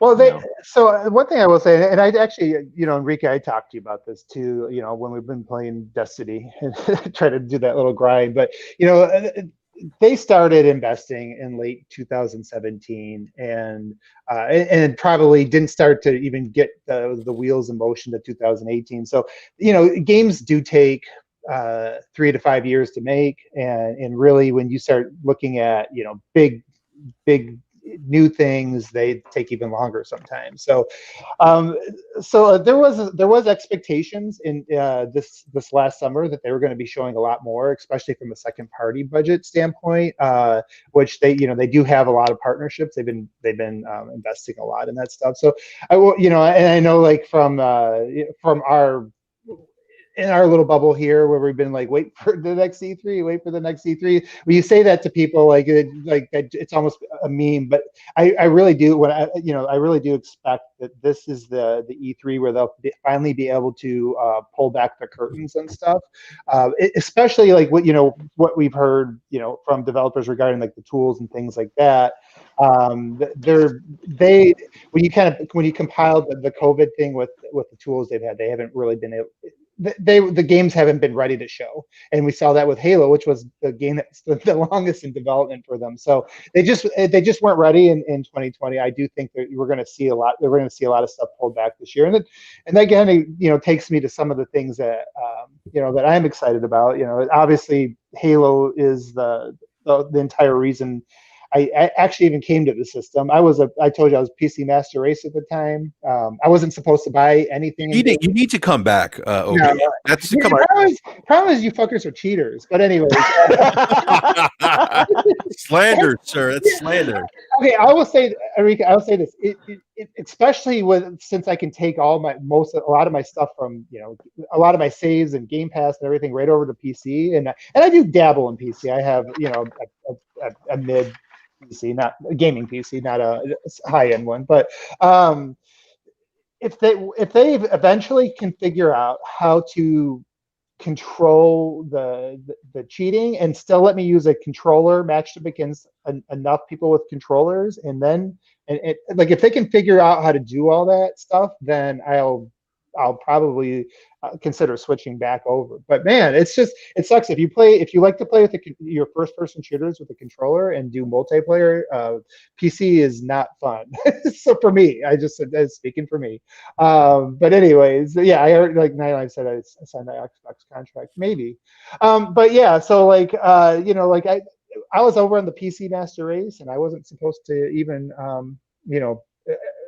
buy anything in gaming at the time because I was with my ex, and she was expecting a ring, but one day after we were looking around, I walked into a GameStop, and they had the Truth and Reconciliation on a demo, and this is like 2 weeks after the Xbox launched.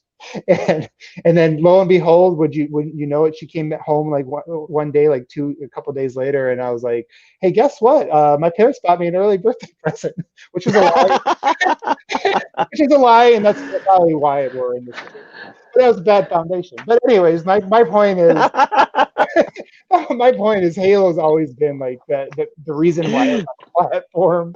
And Halo destroyed your relationship, so basically what it was. I sacrificed so much for this game already. No, I'm just kidding. But yeah, it was and so like for me, obviously, like number one, above and everything is Halo, and I do have hope for the franchise. I actually I'm kind of enthusiastic now that they put an extra year to polish. I have little hope. I know you don't. I know you don't. I can't stop. I can't get over the fact that this is their marquee franchise, and they just like treat it like they just poo-pooed on it. Well, so when you say you first got to define who the they is. I do think they as in Microsoft, like yeah, like three when you hear stuff like that, no one saw that vertical slice going out. The higher ups didn't see that. Like I'm like, where's the quality control here? Like this is your marquee franchise. I won't disagree there. And I know I sound like I've talked about this a million times. I don't want to sound like a broken record, but like that's why I'm kind of in the I don't know. Like we'll see. I hope OBM this game turns out great because it's Halo. It's an important game to the platform and to the industry too. I would say, and I hope it's Master Chief kind of character. I just hopefully it turns out well. I wouldn't even disagree with that. Like I would say, when it comes to content, I just knowing what's in the pipeline, how long some of these projects have been out there, the talent of the studios, I don't expect, unless they put all these studios on Microsoft Office, that dam's got to break here soon. Like you can't have all these teams working on stuff and never have anything to show. It's just, it doesn't make sense unless they're not making games anymore, which is not happening. So. With something like Halo, yeah, I agree. It was kind of a sign of a lot of the problems that had kind of built up over time. And when you say quality control, I know Sovereign mentioned that when we were on a few weeks ago, and I can't really disagree with that. I think that's really more the thing that they're going to have to prove this year is that they have turned the corner when it comes to polish at release. Like it's not just releasing games that are not even just releasing games that are good, but it's releasing stuff that's complete, that's polished, that feels like it's ready. They should be able to start doing that soon. So I do think Halo is that chance to turn the corner there.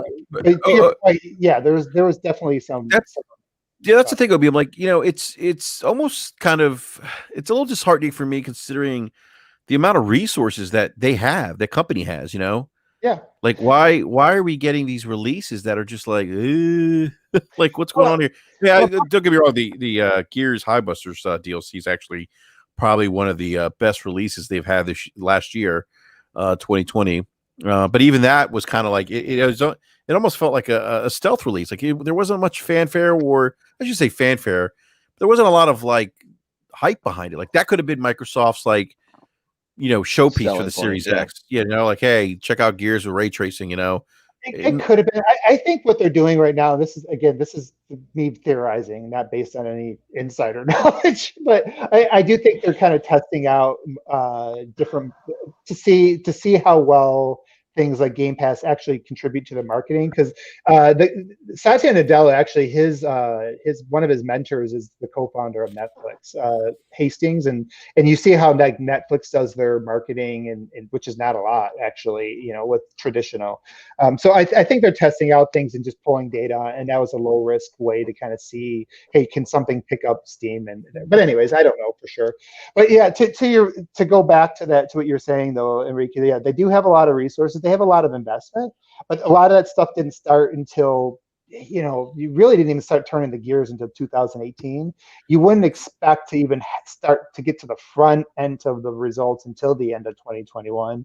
I kind of knew that, back then, just because games do take a while. So unless you're just showing trailers which they did, in 2020 they showed trailers, but you really can't show gameplay probably for 3 years. And so this is when we should start seeing it. I think there's some good evidence. Starfield's coming up. Oh, go ahead.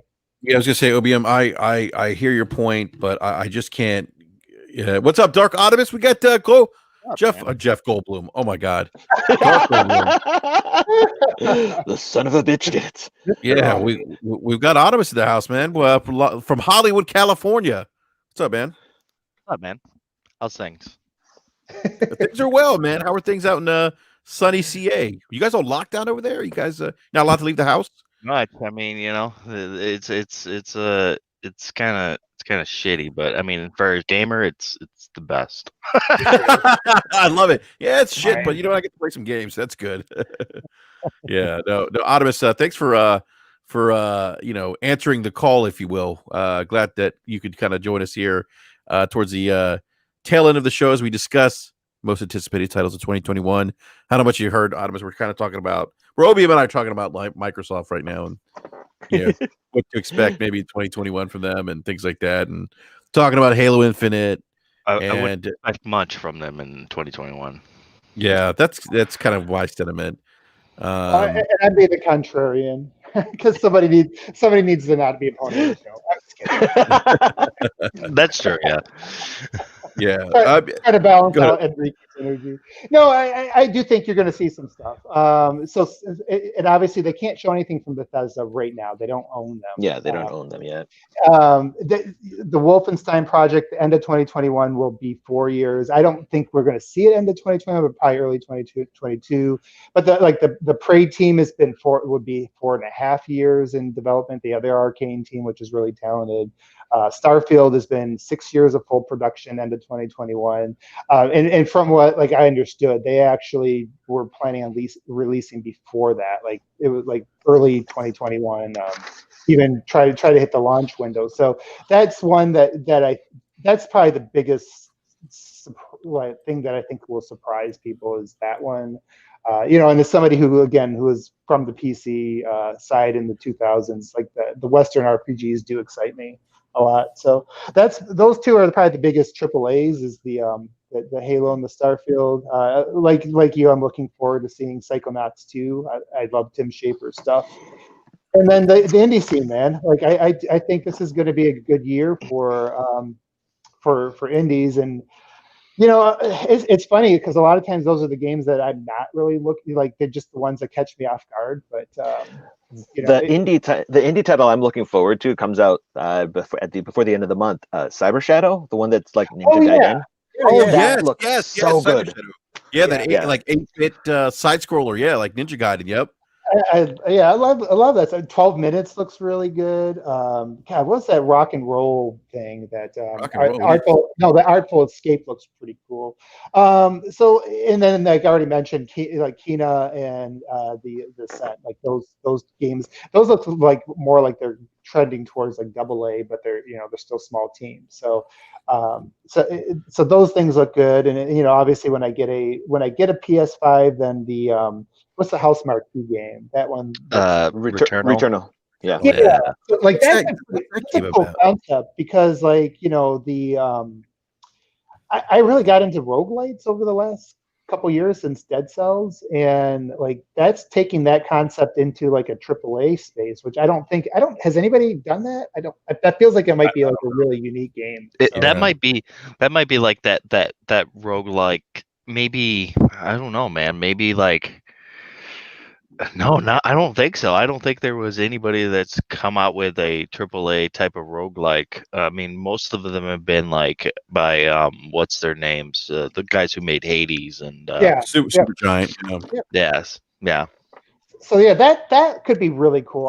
For some reason I like those loops. They remind me of old school gaming a little bit, or whatever. So yeah, that's kind of my list. I do think, like I said, I mentioned it earlier in the show. I think this is going to be a surprise generation for the indie scene, and a lot of times they don't have the marketing budget, so they come out of nowhere, right? They come out unless Sony or Microsoft get behind one. You know, they're going to kind of come out of and surprise people. So I'm keeping my eyes peeled for a lot of other ones there. But then Halo and Starfield are. Even though we haven't seen anything and don't know what it is, I kind of have a feeling that I just want to get lost in another new Bethesda, open world, big universe again. So it's been a while since they've impressed us. So I'm looking forward to that. Yeah, no, that's a I would say solid list, but no, that's actually a great list of titles to look forward to for 2021. Dark, what are you looking forward to? What's your most anticipated games or game of 2021? Of 2021? Oh man, I think right now it's Returnal. I'm excited for that. I want to play that. like what House Marquee did with Resogun, so I'm excited to see what they can do in the AAA space. Yeah, I was just playing that last night. Yeah, that game was so much fun, especially like when we didn't have anything for the PS4. That was like the game to go to, Yeah. Like that was definitely the game. Also, that was our highlight title on our launch, and it was just like, Yeah. oh man, Yeah. Okay. Hey, we got Resogun. That's Yeah. But yeah, like I mean, of course, the PS5 has been a lot better with games. I mean, I'm like already have a backlog of games on my PS5. Like I'm like sitting there like, oh man, I gotta finish this game and that game. But yeah, I think even like I'm excited for Halo. I think Halo is going to be a good. I think it's going to be good. I'm not sure as to if I'm going to be more open to the idea of it being a little bit more of a bigger game than the last Halos have been. But I mean, I don't see it being terrible. I mean, yeah, of course, the gameplay that we saw wasn't very good, but I'm still holding on to hope that 343 can pull it together with having Halo 4 type of campaign with Halo 5 multiplayer, because both of those combined would be really solid. I'm trying to think of like what else am I like super excited for. I think the only thing I'm really like looking forward to is Final Fantasy 16. That's Do you think that'll be this year? I hope it's this year. I think it's coming out in the next 5 years. I mean, yeah, that's give or take. Yeah. Final Fantasy definitely. They'll say, "Oh yeah, it's this year," and then it'll come out like 13 years from now. What about Resident Evil? Is anybody looking forward to that this year, or is that even coming out this year? I mean, yeah, I'm looking forward to it. Resident Evil 7 was my game of the year of that year, so like I do have a soft spot for Resident Evil, especially the new ones with the first person aspect. I enjoyed 7, so I'm looking forward to 8. Man, there's gonna be so many games. I mean, I know God of War, and they're saying God of War Ragnarok is coming, but I don't think that's coming this year. I think they'll push that to 2022. I think we will probably get Horizon Forbidden West this year.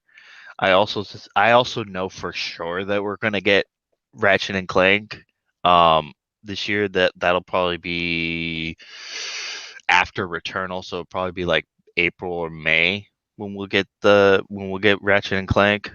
And that game, I'm excited for that too. I mean, PlayStation's really pulling out all the stops this year. I'm telling you guys right now, you guys are in for a treat if you're a PlayStation fan and you're a diehard just playing every exclusive that PlayStation puts out. You are gonna be broke as fuck this year. Let's just say that. You set that up. You're being broke as F this year. You are, man. You are going to be broke. Burn your wallets. You better hope for those $2,000 bonuses. Yeah, especially. Yeah, man. What about Ghostwire? Is anybody looking? Because like nobody ever talks about that. Ghostwire Tokyo, yeah. Ghostwire. Yeah, he's one of the best in the industry, I think, Mikami, and yeah, it'd be interesting to see what that is. But nobody, I feel like that's like one of the least talked about games, and I don't know if that's just because we don't know enough about it, or I think that's why. Yeah. But I think Deathloop 2 is one of those ones that I'm like kind of intrigued by, too. So I mean, Bethesda's gonna have some good stuff coming this year, but I think really like PlayStation's pulling out all the stops. I don't really see Microsoft doing that. I think they're gonna pull all the stops the following year. So 2022, I think they're gonna put out several games that people have been clamoring for. So we'll be seeing some stuff from them, I think, next year. What about Battlefield? Is that nobody's mentioned that? And Oh they were yeah. talking. That's going to be Is a there a new one? Yeah, I think it's coming. I think that's people are expecting it. The people that really follow Battlefield are saying it's the ones that stock the dice. They say that it's probably a late 2021 game and it's supposed to be all like completely next gen focused. So that might be our first online first person shooter that is a true next gen game, which would be Yeah, pretty just cool. all next gen. That would be awesome. I mean, hopefully, if they do Battlefield this year, it's like gonna be more modernized Yeah, Battlefield. I'm with Like, you. I mean, even if they went to like Vietnam or like like how Black Ops kind of went to Cold War this year, like that would be even cool. Like, if they did something like that, but like in the Battlefield realm, that would be awesome. But I don't want them to go to like from World War One to World War Two and then back to World War One again. Yeah. Like I feel like, come on, I guys. feel like we've had our fill now. We had our boots on the ground. It's time Yeah. to. We don't need to go in outer space, but we do need to modernize it again. I think. Yeah. Because it's just like, and I think that was one of the challenges with the last one. It's like it was a really good game, I thought, but at the same Yeah, it time, like you're not going to have like as much. Like the modern having more of a modern setting just gives them more options, right, for gameplay and exactly. breaking shit. So Well, it gives them more options for weapons too, because like World War One, World War Two. I mean, especially World War One, there wasn't really very much options for weapons, and plus, you know, with World War Two, there's options for weapons, but it's not like like it is now with there's so many attachments, there's so many things that you can customize your gun with, so it would be interesting to see them do something more modern. yeah. Fuck it. Considering the state of the world, I say we do a Civil War first-person shooter Oh man, oh Yeah, no, let's gosh, stay away from that shit. with it'd be so muskets, slow. one shot at a time. Oh my Just gosh. But just imagine though how it would feel on the DualSense controller. I mean, that shit would be. God. That would be insane though. That honestly, that would be a cool concept, but I don't know how that would From work. a gameplay perspective, yeah. Yeah, let's squash that right now. No idea. It's kind of like it sounds good on paper, but does it really work in real life? Does it really sound good in paper? I don't know. Yeah. Yeah, real quick, I want to get a super chat. The Forgetful Gamer, the $2 super chat. Thank you. Forgetful Gamer says, any word on Lost Soul Aside coming 2021? I haven't heard anything new regarding Lost Soul Aside. Have you guys heard anything? No, I haven't. I haven't heard anything from the grapevine. I haven't even heard that game. What is it? Lost Soul? All right, I have to check that out. Is that like, was that one that was that announced like back in like 2017? I think that was one of the games that was announced back in 2017. I'm not sure though. When was it announced? 2018 maybe? Was it 2018? Maybe it was 2018. Yeah. Supposed to be PS4, PC, I think.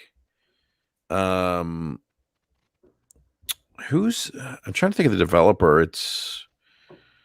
Sony's publishing it, so I know that. Yeah, it's got like it's apparently it was inspired by Ninja Gaiden, I think Final Fantasy, if I remember correctly. Sounds good. But I think it was 2018. I think that's kind of when the game was announced, if I'm not mistaken. So, but yeah, I haven't. I mean, I don't think I've. Yeah, no, it was actually revealed. I just looked it up. It was revealed 2016. Was it? Okay. Yeah. It started as a one-man project, so who knows? That's the thing about PlayStation. I mean, they'll announce something and then they'll let it sit for a long time, and then all of a sudden they're like, "Oh, here's the game." Yeah, all right. Like they did with Neo. Yeah.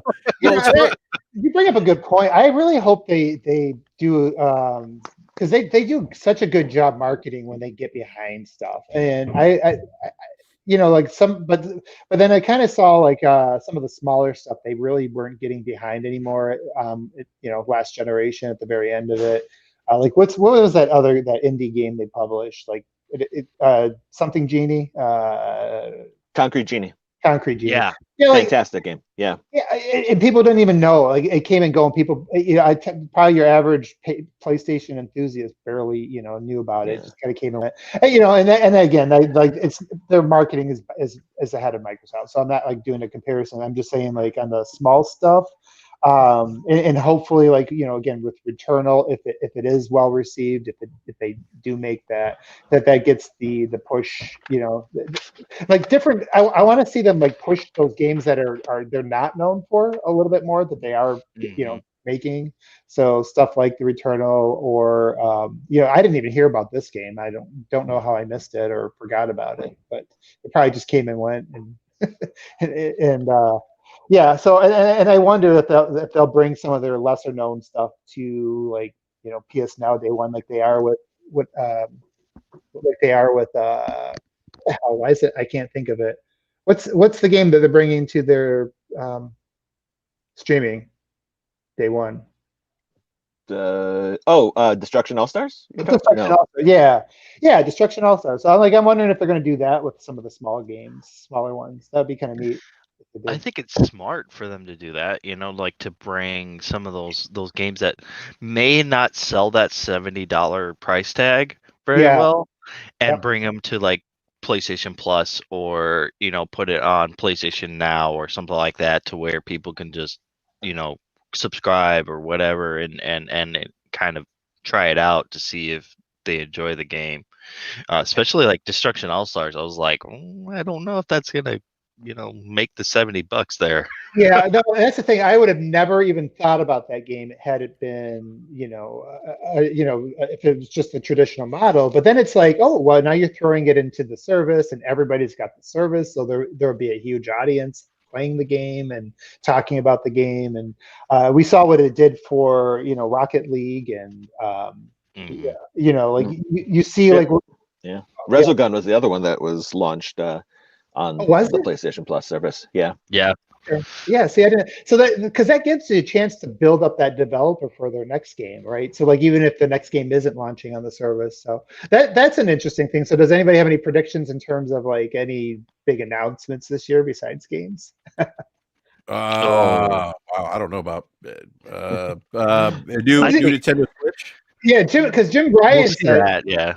Yeah, Jim Bryan said, "Wait, we'll have our answer." And I'm just wondering if that's like that's why I threw that out there. I'm wondering if that could be. I think it'll be VR2, the PSVR 2. I hope so. We've been very quiet with VR these last few months, because obviously the focus has been on the PS5. They're talking about the patents that people have found concerning the next VR, which I hope they're close to real. A wireless headset with excellent hand tracking, that'd be fantastic. It'd be very interesting to see. I don't know if it'd be necessarily this year. Maybe it's going to be for next year. I don't know. Let me just say, there hasn't been any hints. Wireless VR headset would be huge for them. I have the Oculus Quest 2, and having the Quest 2, you can connect it to your PC as well, but just having it untethered, like it's just like amazing. You don't have to worry about wires or anything like that. Yeah, you have more free range of movement. It really does. It definitely makes a difference for sure. Now with Half-Life Alyx, do you still have to hook it up to the PC in order to play it? Okay. Yeah, I gotta hook it up to the PC still. Yep. But is it like a bunch of wires, or is it just like one wire that you hook up? It's just one wire. Oh, that's nice.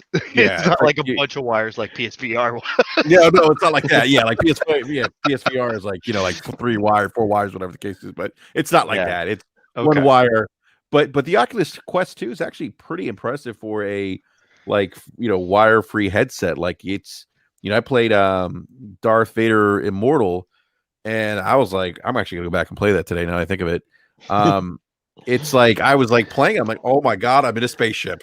I'm just like, this is. So, and then I saw Darth Vader in person. I'm like, you really are tall, Like it's wild, I was geeking out. I was trying to give a high five, but Vader wasn't feeling that so much.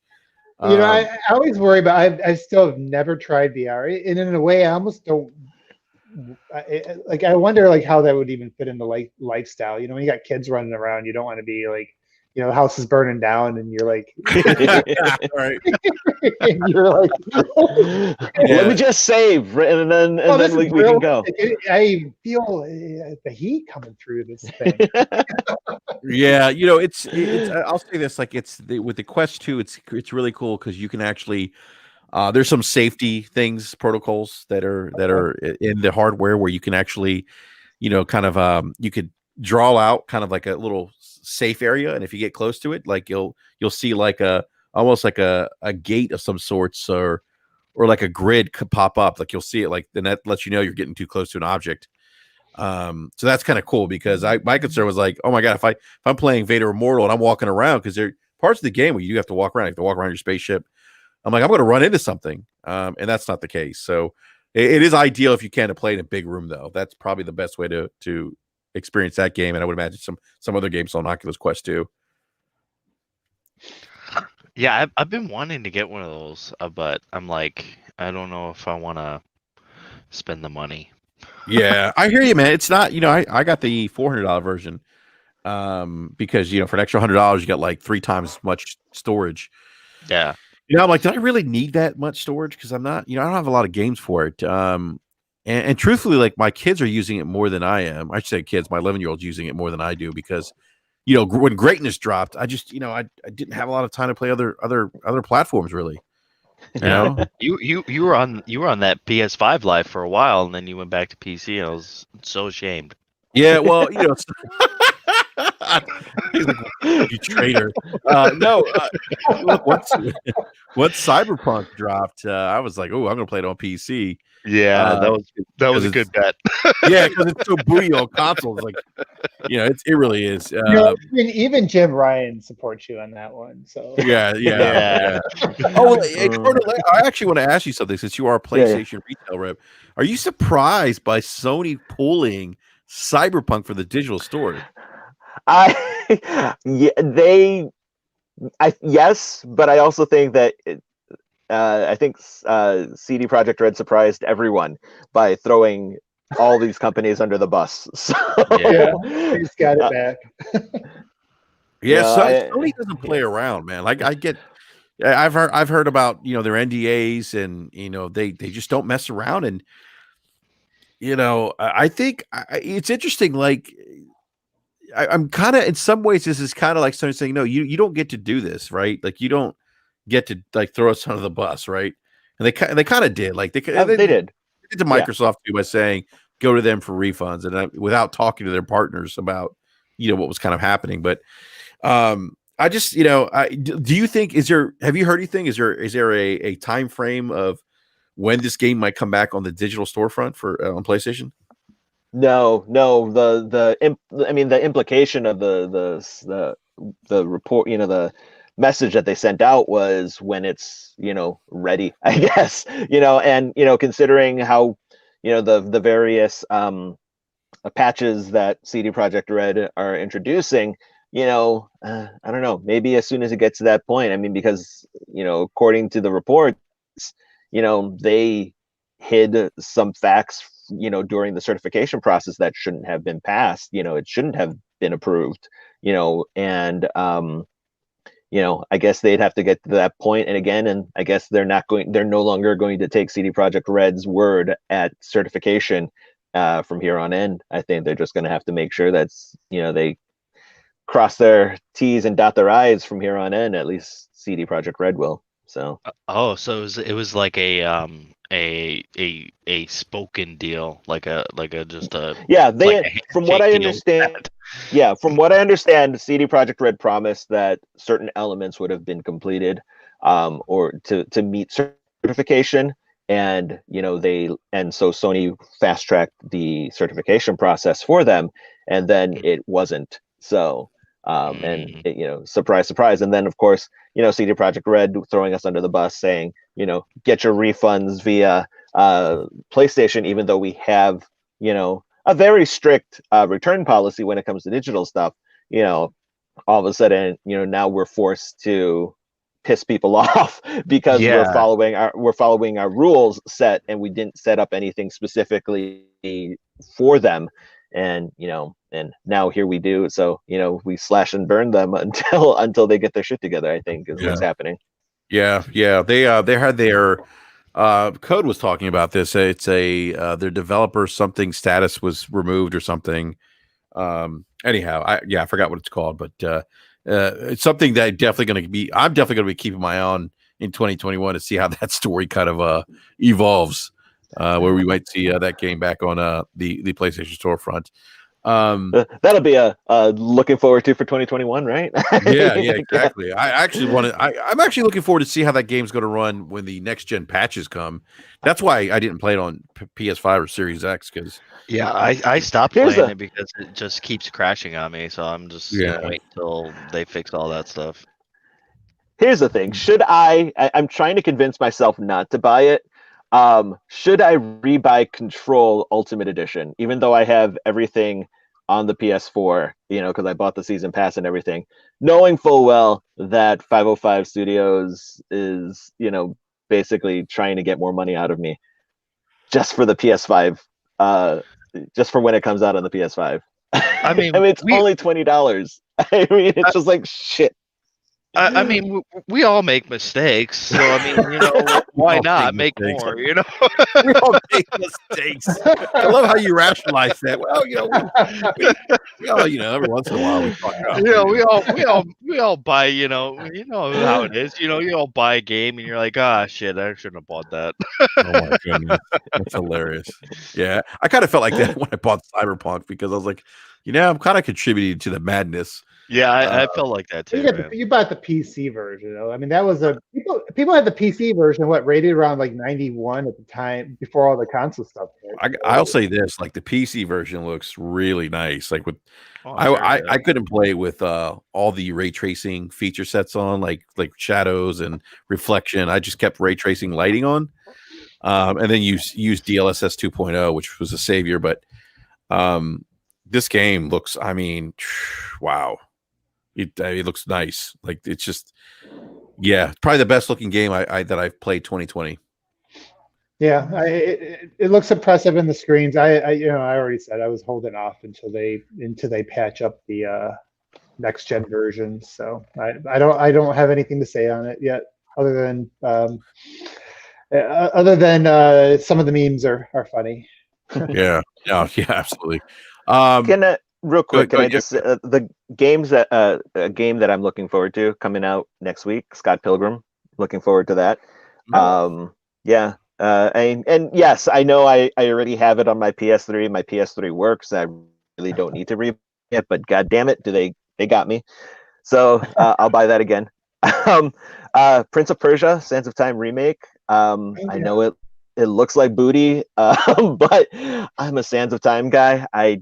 I want a modern take on it, so I'm looking forward to that. And No More Heroes 3, if that actually does come out next year, or this year, on the Switch, because anything made by Suda51 I will buy. Nice. And then the same thing with in terms of like I want to buy anything made by the company. I may have to get an Xbox just so I can play Crossfire X, because I want to support Remedy. So. Oh yeah, Crossfire X. I'm actually interested in that too. That's another game. Yeah. That you mentioned. You know what? Nobody mentioned Resident Evil, the new one that's coming out. Forgot the name of it. Resident Evil. No, One Bad did. No, One Bad. That's right. Yeah, you did. You're tuning me out because I was talking to Xbox. That's what he does. Such a pony. Like, you're an Xbox guy. I don't want to talk to you. Yeah, Resident Evil Village. Yeah, I was like, that tuned you out, OBM. Anything Xbox, I'm just tune you out. Yeah, that's all right. I tuned you out too. It's fine. Are any of you guys looking forward to Back 4 Blood? Yeah. The thing I'm worried about it is that I'm worried that they go with a similar pricing structure to their last game, Evolved, and that worries me, because that's what I think that's what killed the game. So I mean, if it could just be Left 4 Dead but modern, I'm all for it. But if it's more like Evolved, I'm say fuck it. Yeah. On that note too, the other one that's interesting was like the Warhammer Darktide looks like it's a knockoff of Left 4 Dead. So I think that, and that's going to have a lot of audience just because it's releasing on the Game Pass. So that could be fun. I don't know. I'm not. I wasn't a super fan of the last game they made, but I think with guns it could be better. I'm actually looking forward to Dying Light too. I should have mentioned that. Oh, yeah. Is that really this year? That's not. Yeah. Yeah. That's probably never coming out. That is in such bad. Yeah. They keep getting rid of like high. That's didn't they just lose their writer and they haven't even shown the game again? Oh, I don't know. Yeah, I haven't been keeping up with it. Yeah, that game looks awesome, but I just don't think it's coming in 2021. I hope so. I really do. It's one of the games I was looking forward to. What about Outriders? Anybody looking forward to that? That's only a few months away. I vowed to interested. never buy any more games as a service games, and Okay. that's kind of like what that game's gonna be like. We So all I'm make like, mistakes. That's true, man. I mean, I almost bought Godfall on the freaking when it was on sale, and I was just like, nah. So I saved myself from that mistake, but who knows? I might buy Outriders and be like, oh yeah, I made a mistake. Yeah. Speaking of Switch, anyone interested in excuse me. Sorry about that. Anyone interested in Shin Megami Tensei? I think it's Shin Megami Tensei 5. I think it's coming out on Nintendo Switch. Yeah, I mean, I never got more into that games is series, good. so Yeah, neither. Yeah, I didn't either, but I'm thinking about checking it out. I got to talk to Creative Kofi, get his thoughts on it. But I'm thinking about it. Yeah, I probably need to check out his. Oh, go ahead. No, go ahead, man. I was going to say I need to probably get some feedback from Kobe. I had not been into Japanese RPGs ever since I think really ever since the PlayStation 1. But Yakuza Like a Dragon was so good that I think I'm Like a dragon. Yeah, oh God, are you? I think it's time to end this. No, yeah, keep going. I think Dark, you were speaking. I just wanted to step in there. I think the more exciting things that I'm excited for the Switch is Zelda Breath of the Wild 2, and then of course Monster Hunter Rise was coming in February, I think, at the end of February.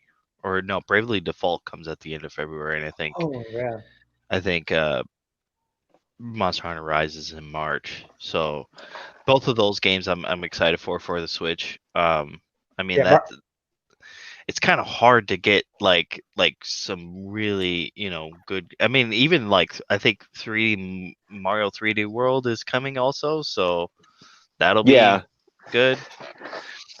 I didn't mention it just because I mean it is technically a Wii port, and I'm gonna buy it anyway. But it's just in the scope of things that we've there are other things to talk about. So it was the only thing. But it's also like not very many people bought a Wii U, so I mean it's kind of like, okay, well, especially me, I didn't buy a Wii U, so I'm looking forward to 3D World because I didn't get to play it. So Yeah. I want to get the super chat before we wrap up the show here. Ramon Terrell with the $5 super chat says, I'm desperate for a Legacy of Kain remake. Yes, we'd love to see that. Sony buys Bluepoint, increases the size of the studio. Half works on, I don't know what LOK, half of new IP. I don't know what LOK Legacy is. of Kain. Oh, Legacy of Kain. Here we go. Should know that because he said it earlier, right? Yeah. Yeah. There you go. Yeah, Bluepoint would be Bluepoint is done. I'm surprised we haven't put a ring on it yet. Is the thing, Yeah, like what's Sony waiting for?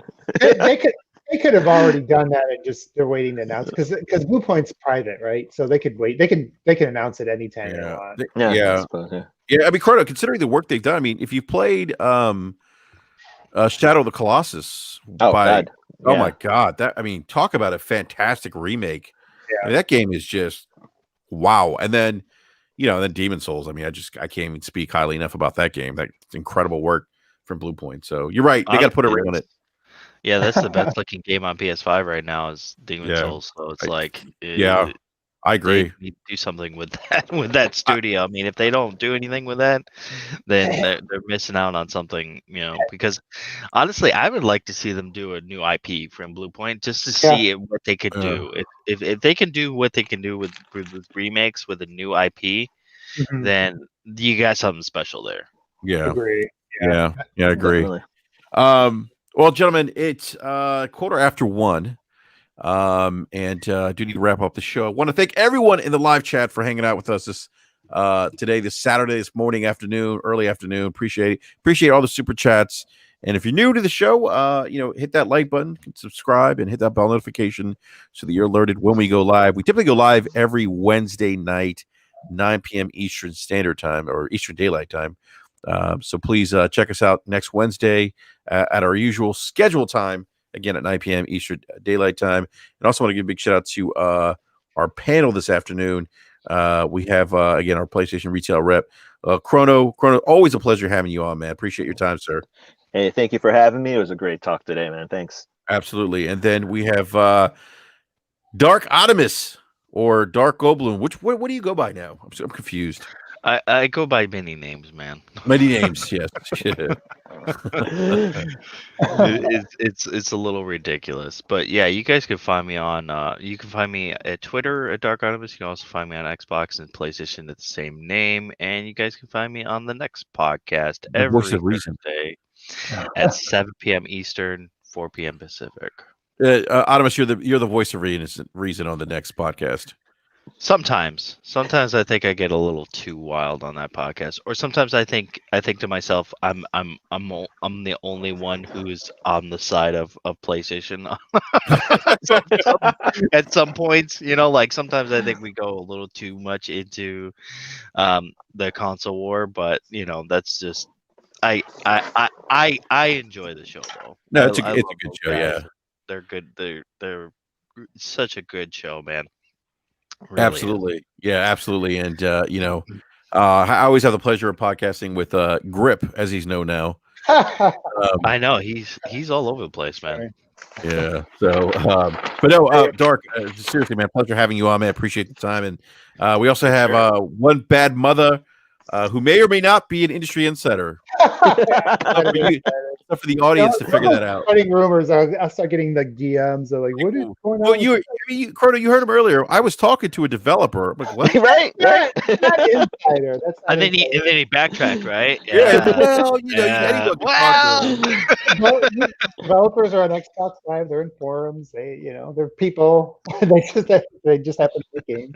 So yeah. Thanks for having me on again, Enrique. It was therapeutic to come on and talk about games, especially after kind of the week, that we've been through. And if anybody's looking to find me, I just, I've only been on Twitter a few months dealing with that shit show, but I'm still there, and I'm One Bad Mother at mother_1.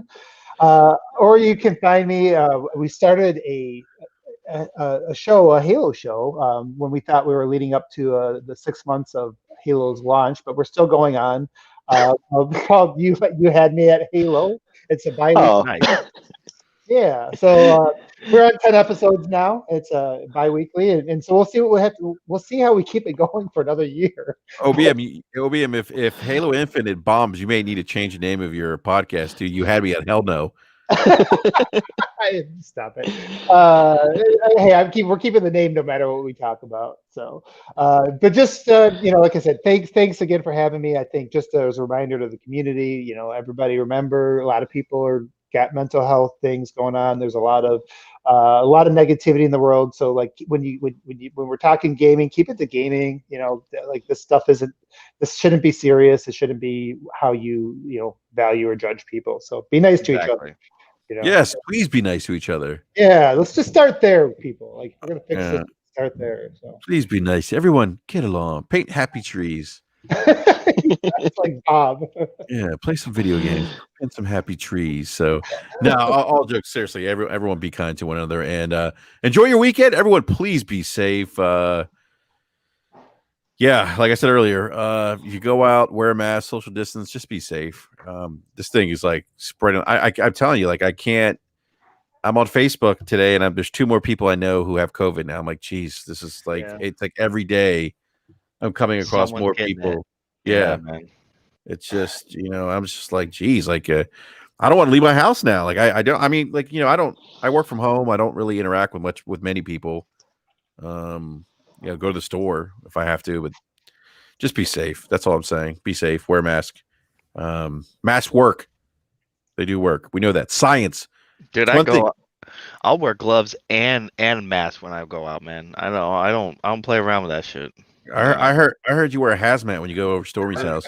Dude, if I could, I would, man. I'm kind of a germaphobe, so like I just Orale! yeah.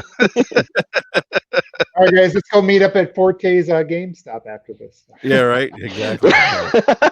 big shout out to Gaming Forte too, who stopped in by the way to hang out with us for a little bit. So appreciate you, Forte, and big shout out to the rest of the BRAP panel. Couldn't make it this morning. Eric Jackson, B Money 101, and Slow Mo Backslap. So all right, everyone, please be safe. Have a great weekend. We'll see you next Wednesday, 9 p.m. Eastern Daylight Time. I just have one question. Did Forte take off his shirt? No, he did not. Okay. See you, everyone.